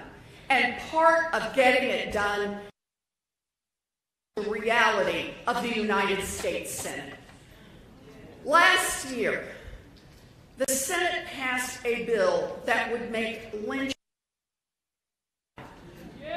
Last year, 20.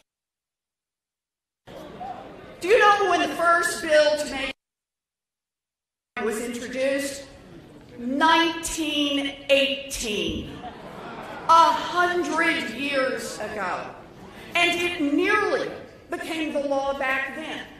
It passed the House in 1922, but it got killed in the Senate by a filibuster. And then it got killed again, and again, and again. More than 200 times. An entire century of obstruction because a small group of racists stopped this entire nation from doing what is right. For generations, the filibuster was used as a tool to block progress on racial justice. And in recent years, it's been used.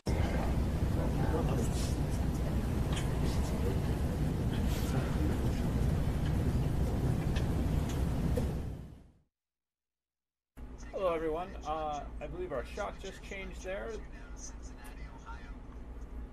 As another press conference getting underway and was moving to the same feed, it looks like they may be getting close to former Vice President Joe Biden speaking here at this other event. So let's listen in there. Joe Biden never once forgot where he came from or why he got into politics in the first place. First elected to the Senate in his home state of Delaware in 1972 at the age of 29, and he went on to have one of the most remarkable careers in the history of the Senate. He served as chairman of the Foreign Relations and Judiciary committees. But first and foremost, he has been a devoted husband, father, and proud grandfather. His political opponents once dubbed him as Middle-Class Joe, an attempt to belittle or poke fun at his appeal to the average working folks that he so proudly served. He never shied away from being called Middle-Class Joe. because he understands that a strong middle class is vital to our democracy. He understands that a strong middle class is good for our economy. He understands that a strong middle class is essential to the whole idea of the American dream. The idea that if you work hard and play by the rules, you get to share in the success of this nation.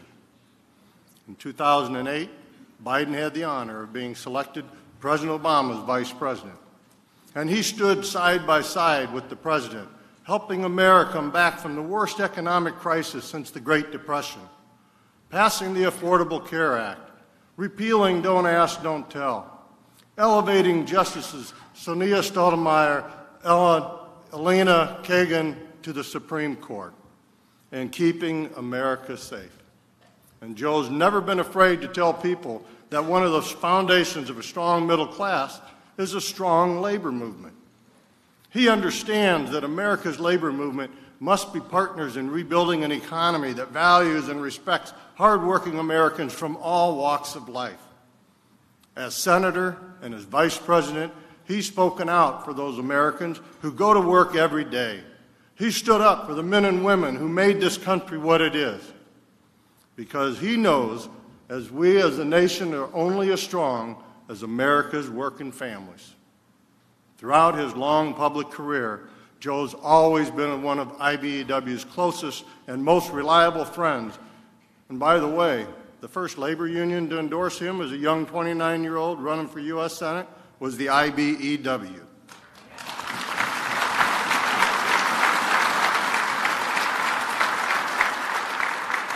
And he has never forgotten that. We are honored to have him with us here today. So please put your hands together and give a warm IBEW welcome to the 47th Vice President of the United States, Joe Biden.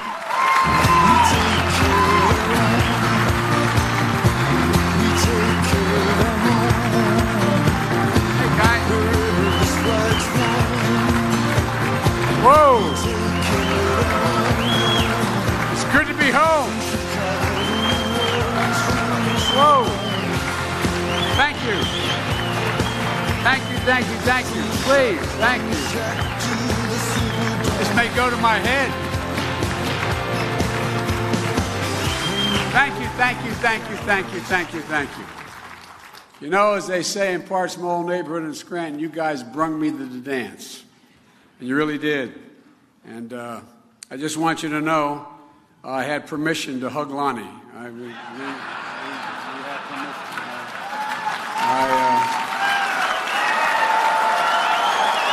I don't know, man.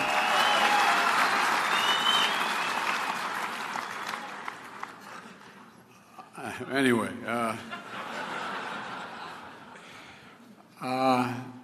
look, it's great to be with you, for real. Lonnie, the international president, has done such an incredible job, along with Kenny and Secretary General and Mike, Director of Construction and Maintenance. But before I begin, I want to say something to you all. Congratulations. And here's what I mean by that. Congratulations, because you guys are leading the union movement back. 2017, Baltimore Gas and Electric, 1,418 new brothers and sisters. Biggest in 125 years. 2018, Atlanta Gas and Light, 700 new brothers and sisters. And it keeps going on. Look, we're coming back. You are coming back. We need you back. When I look out at this crowd, let me tell you what I see. I see my old neighborhood in Claymont and Scranton. I see the backbone, and no, this is not hyperbole. I see the backbone of the nation. I see people not only are smart, but people with physical courage to do the things your members have to do. I see people who risk their lives going up in those bucket and trucks after raging storms, and sometimes during them, working around the clock to power communities. People take it for granted. Climbing up that damn pole, you risk your life. We used to understand that. Ironworkers back in Delaware, a guy named Tommy Shrank, when they endorsed me as a kid running for the Senate, he used to go in, and I meant it sincerely, I'd go into the hall and I'd say, I can't get over you guys. I admire your courage. 17 stories up, walking a beam, shooting a rivet. And people saying, is what they do worthwhile? Come on, man. I see the people in this room who represent the people and are part of the people who make manufacturing go. I see the people who lead the way to safer and cleaner energy. An energy future that's going to be done by repairing over 1 million miles of 2 million miles of leaky pipelines. Most of it put back in the 1960s. I see people who will build a 21st century electric grid that will not only power this nation's economy, but protect this nation from foreign adversaries and the way they use cyberspace and the rest to go after us. I see people who have busted their necks their whole lives to earn their pensions. And when you retire, you deserve every damn penny you work for, not a penny less. I mean it. I mean it. I'm tired of it.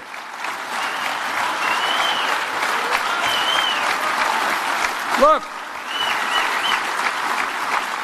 it's not right. I see people like millions of people across this nation who get up every single day, go to work, raise their families, pay their taxes, volunteer in their communities, and make the country work. And all you're looking for is to be treated fairly, with respect, with some dignity. Because you matter. Look, think about it this way. This is how I think about it, not a joke. And we used to think about it. How my family and my neighborhood thought about it. There is no possibility any of those guys and women making millions of bucks on Wall Street, doing good work wherever they're doing and doing very well, they could not function without the work you do. Literally, it's impossible to make the country function without what you do. And don't you forget it. Don't you forget what you do. We've gotten so damn sophisticated. We've gotten so damn elitist. Just like I hope you guys understand. When that storm comes and the storm sewer's overflowing and some poor sucker's out there cleaning it, you owe him or her a thanks. They make life work for us. And I hate the way things have changed over the last 15 to 20 years. Folks, let me ask you a question. How do we get to the place where people who build bridges, repair our roofs, keep our water systems going, teach our kids, take care of our sick parents, our children, run into burning buildings rather than away from them, grow our food, build our cars, pick up the garbage off our streets, iron workers, steel workers, boiler makers, plumbers, electrical workers? How the hell do we get to the place where a lot of you don't think the rest of the country sees you or hears you or knows you, or maybe most important, respects you, literally respects you for what you do? I tell all my sophisticated friends, they say, well, that's, that's respect. What are you talking about? I said, you do a job.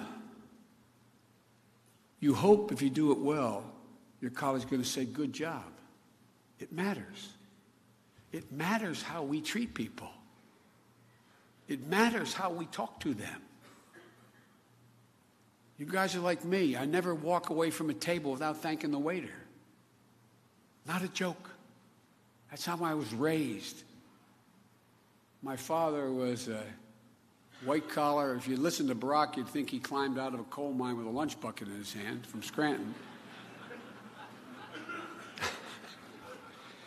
Joe Biden from gritty Scranton. They really resent that in Delaware. But my dad was a guy who literally taught us, not a joke. He said, every single person, not a joke, deserves to be treated with dignity. I've never once saw my father whether he's walking into the DuPont building and the CEO walked by to say hi and say hi to the shoe shine guy. I never once saw my father not treat every one of his employees. He was a general manager of a large car dealership. I never once saw him didn't treat He thought the worst thing that could happen, the worst sin of all, was the abuse of power. Economic power, political power. He said the cardinal sin was for a man to raise his hand to a woman or a child. But my father insisted that everybody be treated with respect. Hello, how are you? Great job, thanks. Simple, basic things that let people know what they do matter. Their work matters. Their job matters. They matter. Let me tell you something. And this is not a political statement. This is a statement of fact. This country was not built by Wall Street bankers and CEOs and hedge fund managers. A lot of good people. They're decent people. It was built by the great American middle class, the most significant economic power in all of it. For real. That's the American story, a story of ordinary people from the neighborhoods you and I grew up in, going out and giving half a chance and doing extraordinary things. And how do you think we built the great middle class? I've been saying this for 45 years. Unions. Unions. That's a fact. Unions. Some politicians are afraid to use the word union. Not me. Unions built this middle class. For real. I think we even forgot it. I think we've forgotten. My grandpa Finnegan used to say, Joey, you're union from belt buckle to shoe sole. He said it more colorfully than that. If you have any doubt that you guys and women built the middle class, just think about it. The sacrifices you made, all the dues you paid, the picket lines you've walked, the negotiations you've sweated through, all those sacrifices, they didn't just benefit you. They benefited every American worker. Now here's the deal, guys. There's no one who has done more, including the political system, congressmen, senators, governors, no one who has done more for non-union labor than unions. It's just a fact. Minimum wage, overtime pay, 40-hour week, weekends off. I could go on for the next 5 minutes. All those rights exist because you and my family way back in the days in Scranton fought for those things. Non-union workers have rights because of the sacrifices you've made. And here's the good news. For the last, I'd say close to 20 years, they kind of forgot it. They kind of bought into this new, right-wing economic theory that, unions are greedy, they're this, they're that. The very people you gave those rights to. But now they're beginning to realize it. You know why? And most of you probably don't even focus on this. Most Americans know. I spoke at the business school at Northwestern University with, 300, 400, 500 graduate students out there. And I think what I said to them surprised them. About 40%, or about 40 million hourly workers have to sign a non-compete agreement to get a job. Used to be you couldn't work for Jimmy John's making sandwiches unless you agreed you would not compete within X number of miles for another job. So you couldn't go to McDonald's and get a 10-cent increase in your wage. Literally, not a joke. Not a joke. What's that all about? Nothing other than suppressing wages for stockholders. Reclassification. That's one of the things that the Secretary of Labor and I were very proud of having done. They turned it around in this administration. Reclassifying hourly workers as management. The woman who's stacking the ragu spaghetti in the supermarket, if she controls the guy or the woman with the wagon to bring the spaghetti out and pallets, she's now a manager. You know how much that cost hourly workers? $10 billion. $10 billion. Not getting paid for overtime. Folks, look, average Americans are realizing they've been getting the shaft in the name of using you. I said, you may remember, Lonnie, the AFL-CIO, I said 5 years ago, actually now 7 years ago, the Chamber of Commerce has declared war on Labor's house. It's been a constant, unrelenting war. All for one reason: drive down wages and benefits to raise stockholders' value. Not a joke. But people are starting to figure it out. Even a lot of Democrats, myself included, I didn't realize all these new non-compete agreements, an hourly worker, non-compete. You know, if you are a hair braider, you braid people's hair, you have to get a license to do something like 400 hours of training in another state to move in to be able to braid hair. I mean, it's all about, I'll be more careful. It's all about not helping the worker. You know, one of the things I love about the IBEW is this. You get what my father has always said. When my father left Scranton when Cole died, he was a salesperson. There were no good jobs. The community was dying. I remember him walking up the stairs of my grandpa's house, sitting at the end of my bed. I think it's the longest walk any parent can make, to tell their kid, honey, you can't go back to the same school. We're losing the house, honey. We can't live there anymore. You're going to go home and live with Grandpa. It's only going to take about a year. Hey, all those kids, you want to come up on the stage, you can come up. It's okay. Come on up. Come on up. Come and sit here. Come on.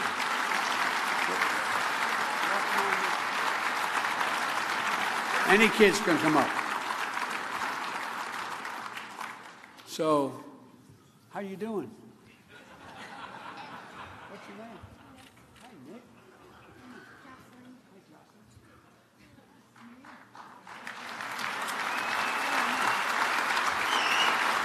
By the way, guys, nothing artificial about. If we don't win, if you don't win, you got a problem. If you win, we win, their future. Right, you realize 54% of the American people think their children will never reach the standard of living they've reached. That's never happened before. 54%. And you guys can sit in the edge or what? I don't want you to have to stand all alone, but it's up to you. By the way, he gave me permission to touch him. All right? Why don't you sit in the room right there?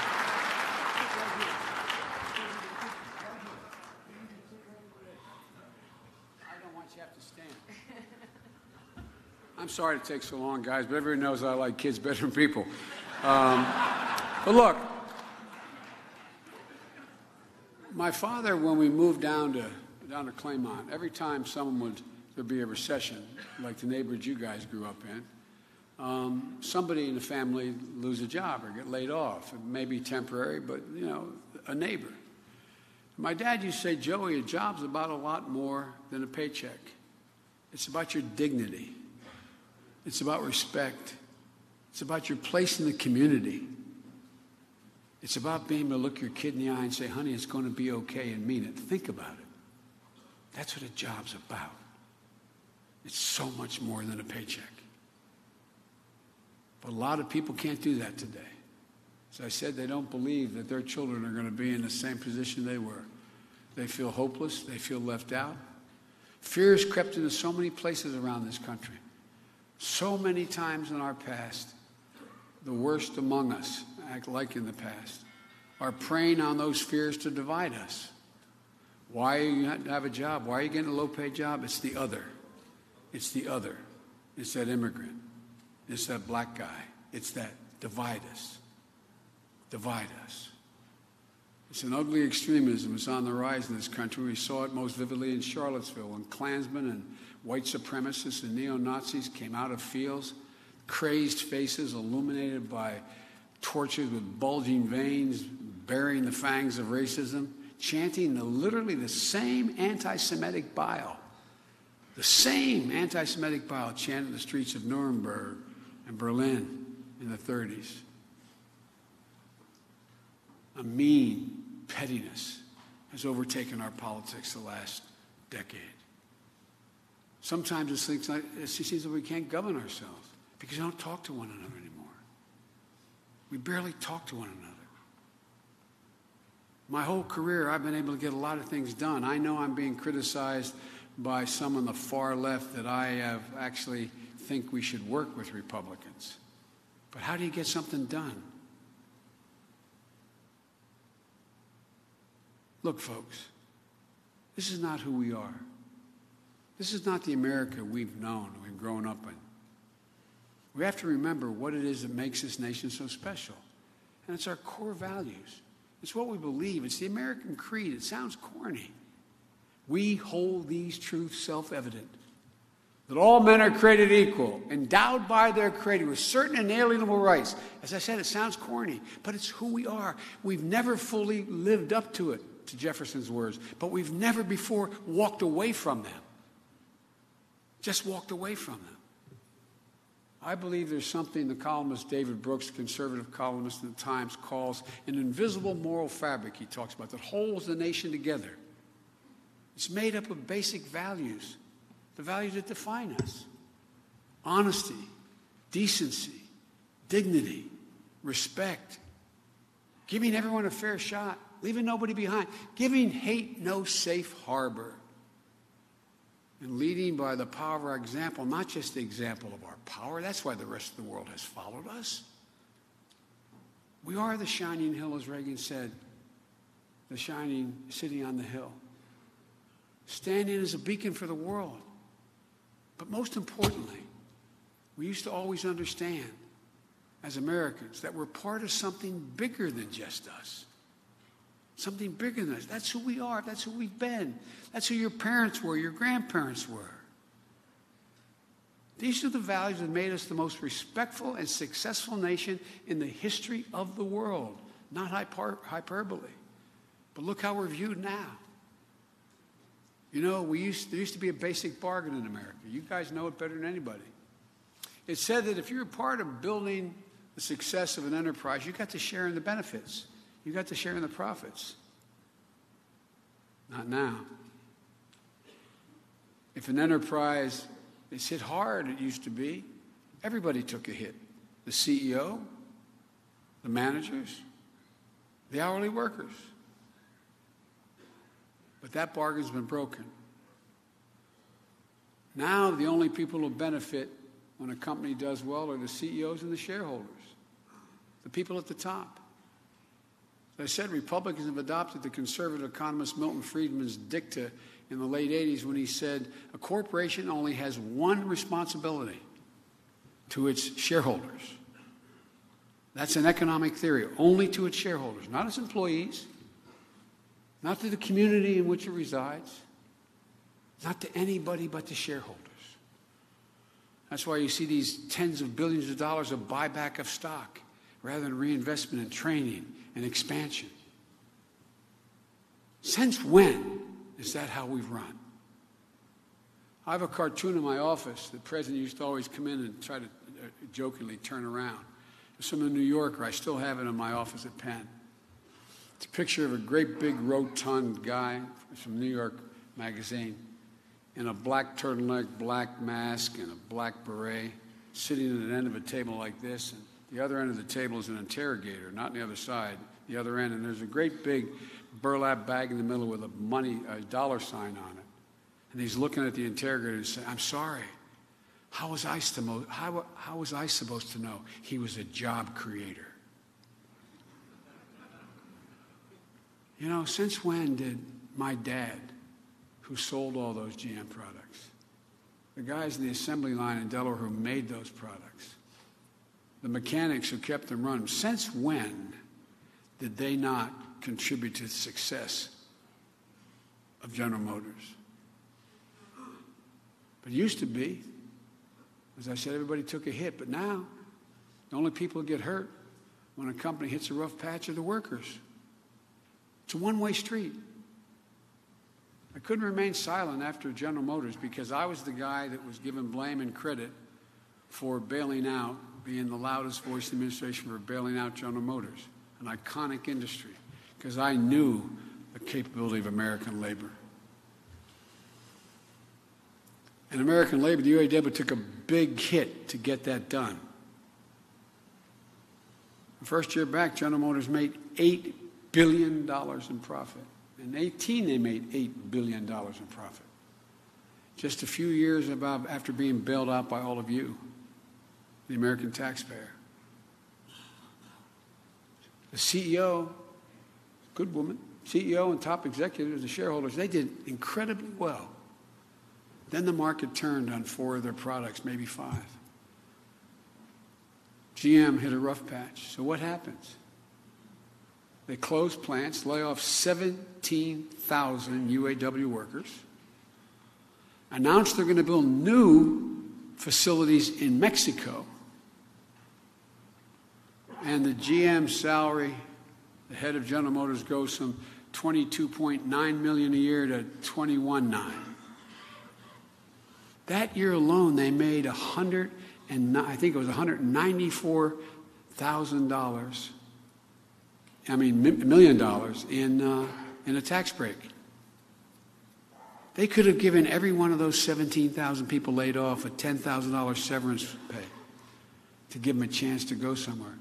They could have come back and built those facilities, of new electric car facilities in the United States.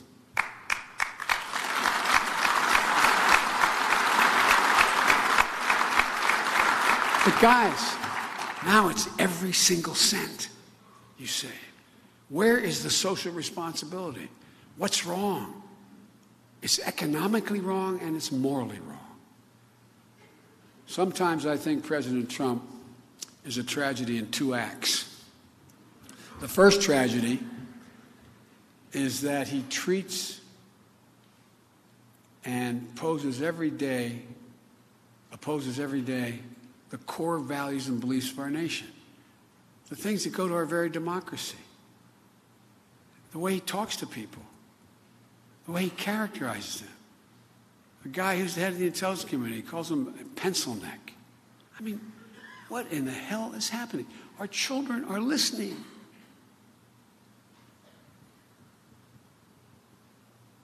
Second tragedy is he's so consumed with personal grievances, so obsessed with the past, that for 3 years now, America has been focused on the past, not the future. While this president wages war on Twitter and insults his opponents, attacks our most important institutions, the courts, the press, the Congress, inflames our nation's oldest wounds of racism and hate, the rest of the world's passing us by. Whether it's China is now focusing on 5G or the rest of the world's embrace of the Paris Climate Accords, look around. None of these countries are waiting. No one's waiting. We better wake up. This country can't afford more years of a president looking to settle personal scores. This country can't afford 4 more years of a president lacked in the past and grudges.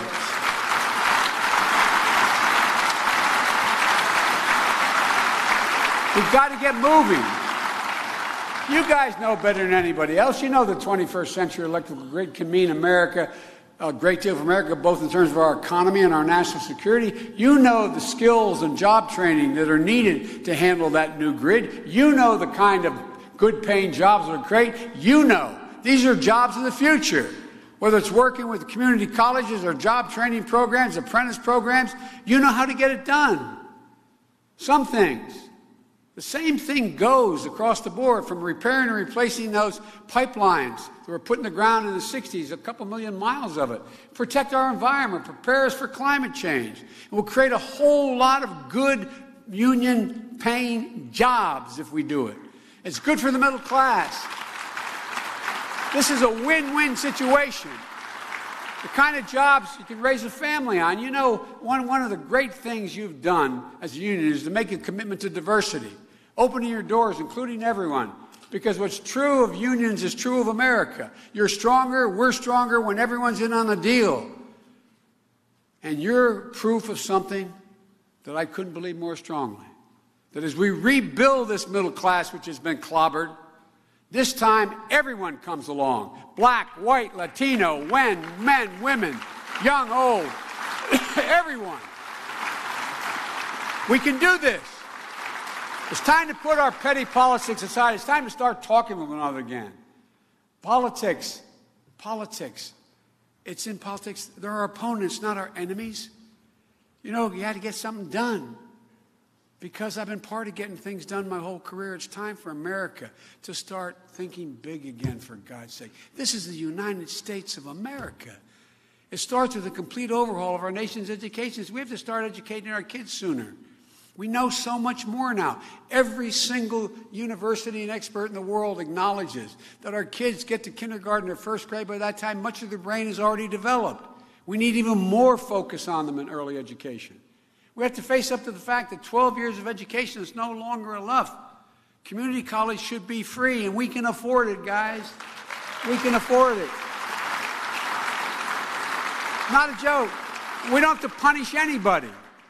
We can increase from 6 to 9 million qualified people in community colleges, increasing the GDP by 0.2% a year by eliminating just one of the $1.640 trillion of tax loopholes. It's called stepped-up basis. You go out and you make a big profit, you're about to go cash it in, pay a capital gains tax, and you get hit by a truck. You leave it to your son or daughter, good people. They pay no tax. It's not an inheritance tax. It was a tax due 12 seconds earlier. That's $17 billion a year out of $1.600+ billion. It costs $6 billion a year to put everyone in the community college who's qualified, and that loophole is $17 billion. You can take the other 11 and reduce the deficit, for God's sake. No one gets hurt. No one gets hurt.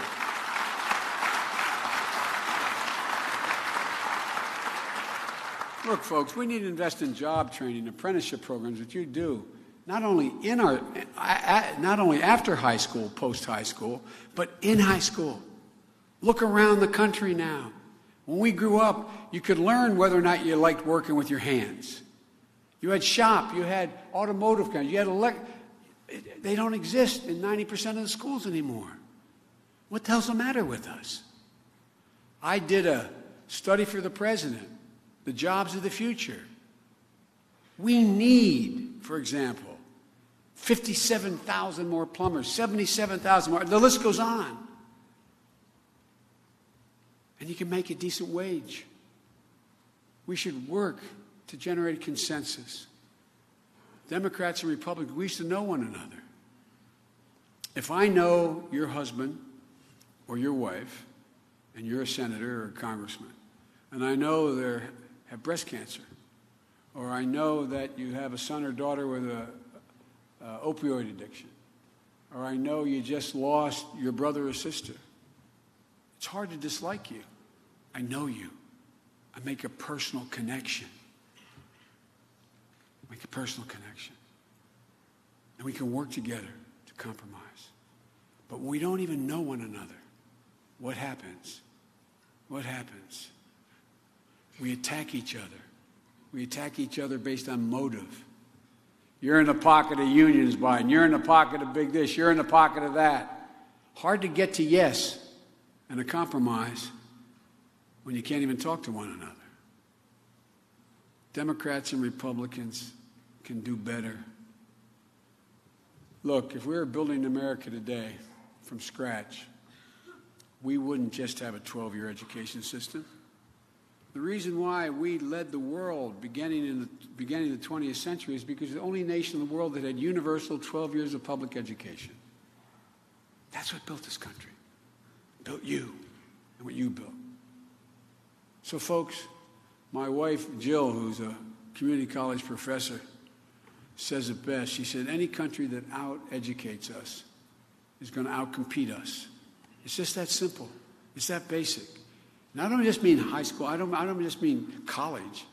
I mean in trades. I mean in all the new important technologies we have to master that don't require college degrees but require considerable knowledge. We need to take the next step to rebuild our healthcare system. The Affordable Care Act was a big step. You guys have fought for and been able to guarantee health care for your employees, your members. We need to build on it. What we can't do is blow it up and cause 22 million people that Barack and I were able to put on health care, give them peace of mind. I remember my dad, when he went from one company to another, lost his health insurance. And my mom said he stared at the ceiling at night, just worried, what happens? What happens if I get sick? What happens when my wife gets sick? We lose everything. It's peace of mind. If you remember, when we passed the Affordable Care Act, President Obama, I said something in effect, this is a big deal.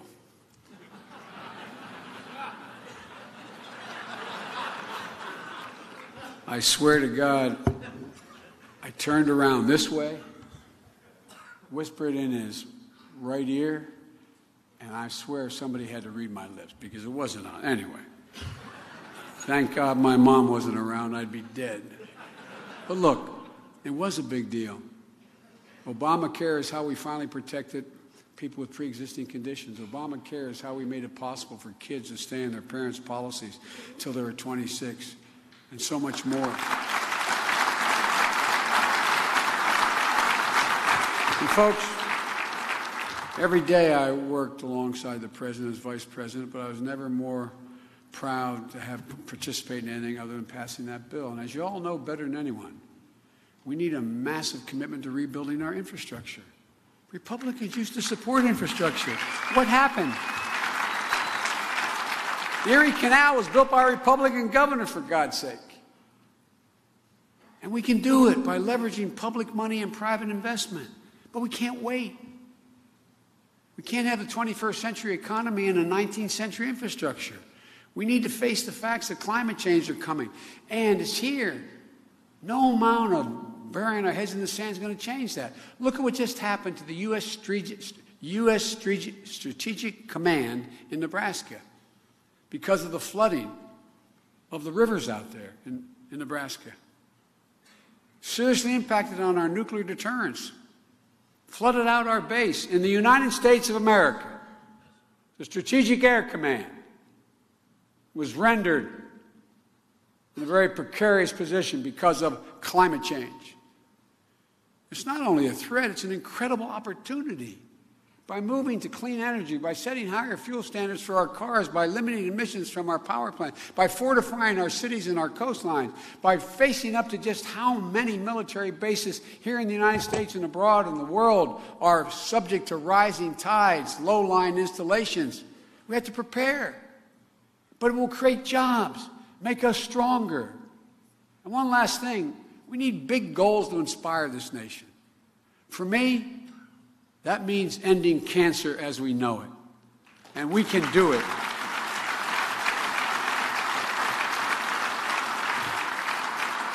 For too many people in this nation, far too many people in this room, you have gone through or going through what my family went through when we lost my beau, my son. Cancer is brutal, unforgiving, and no family ever has to go through that again, as my goal will not be too soon. Ending cancer, as you know, it is a worthy national goal, and it's going to take a president to do it.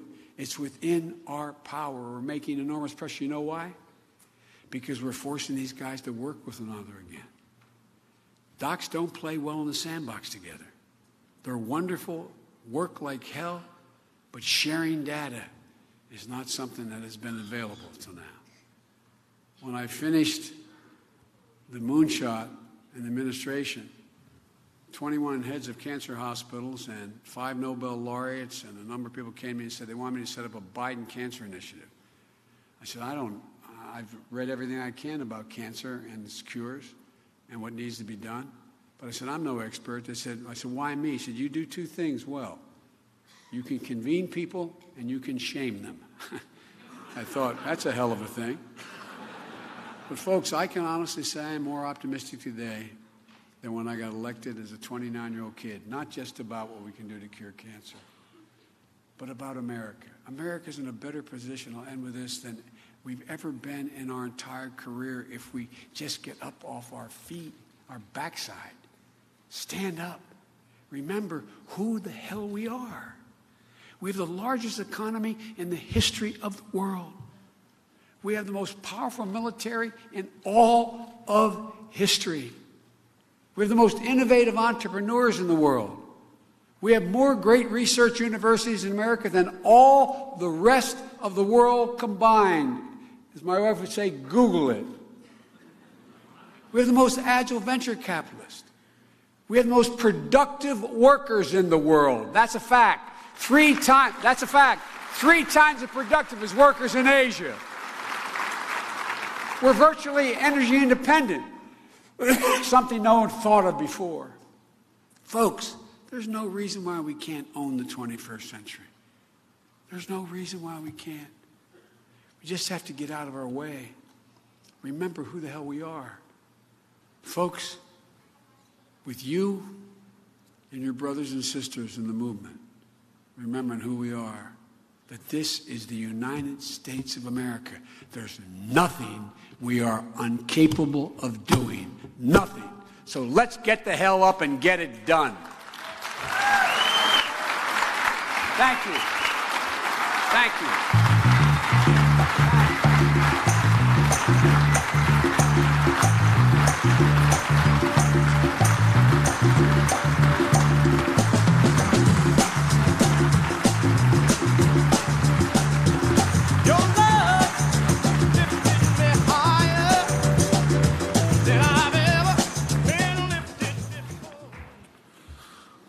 Wow. It's a tough act to follow.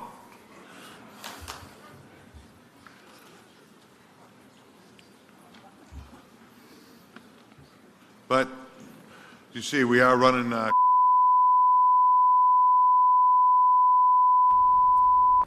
You've been watching former Vice President Joe Biden speaking to a conference, the IBEW. He addressed the controversy that has been swirling a bit about women who suggesting he went in for unwanted touching. He addressed that with a joke right off the top. While speaking to the Electrical Workers Union Conference in Washington, D.C., he said he got, quote, permission to hug, end quote, Union President Lonnie Stevenson, who introduced him. The comment was met with cheers from the overwhelmingly male crowd. That is the information, the story, the initial wire alert from the Associated Press there describing what happened. Of course, you've been watching this on Fox 29 News Now. We appreciate you joining us weekdays at 10 a.m. after Good Day Philadelphia. We're going to head out for now. If you are headed out, make sure to keep an eye on the sky. There is some rain falling and more to come later tonight. Steadier rain later this afternoon and evening. Thank you again for joining us for Fox 29 News Now. Have a great weekend, and we'll see you on Monday.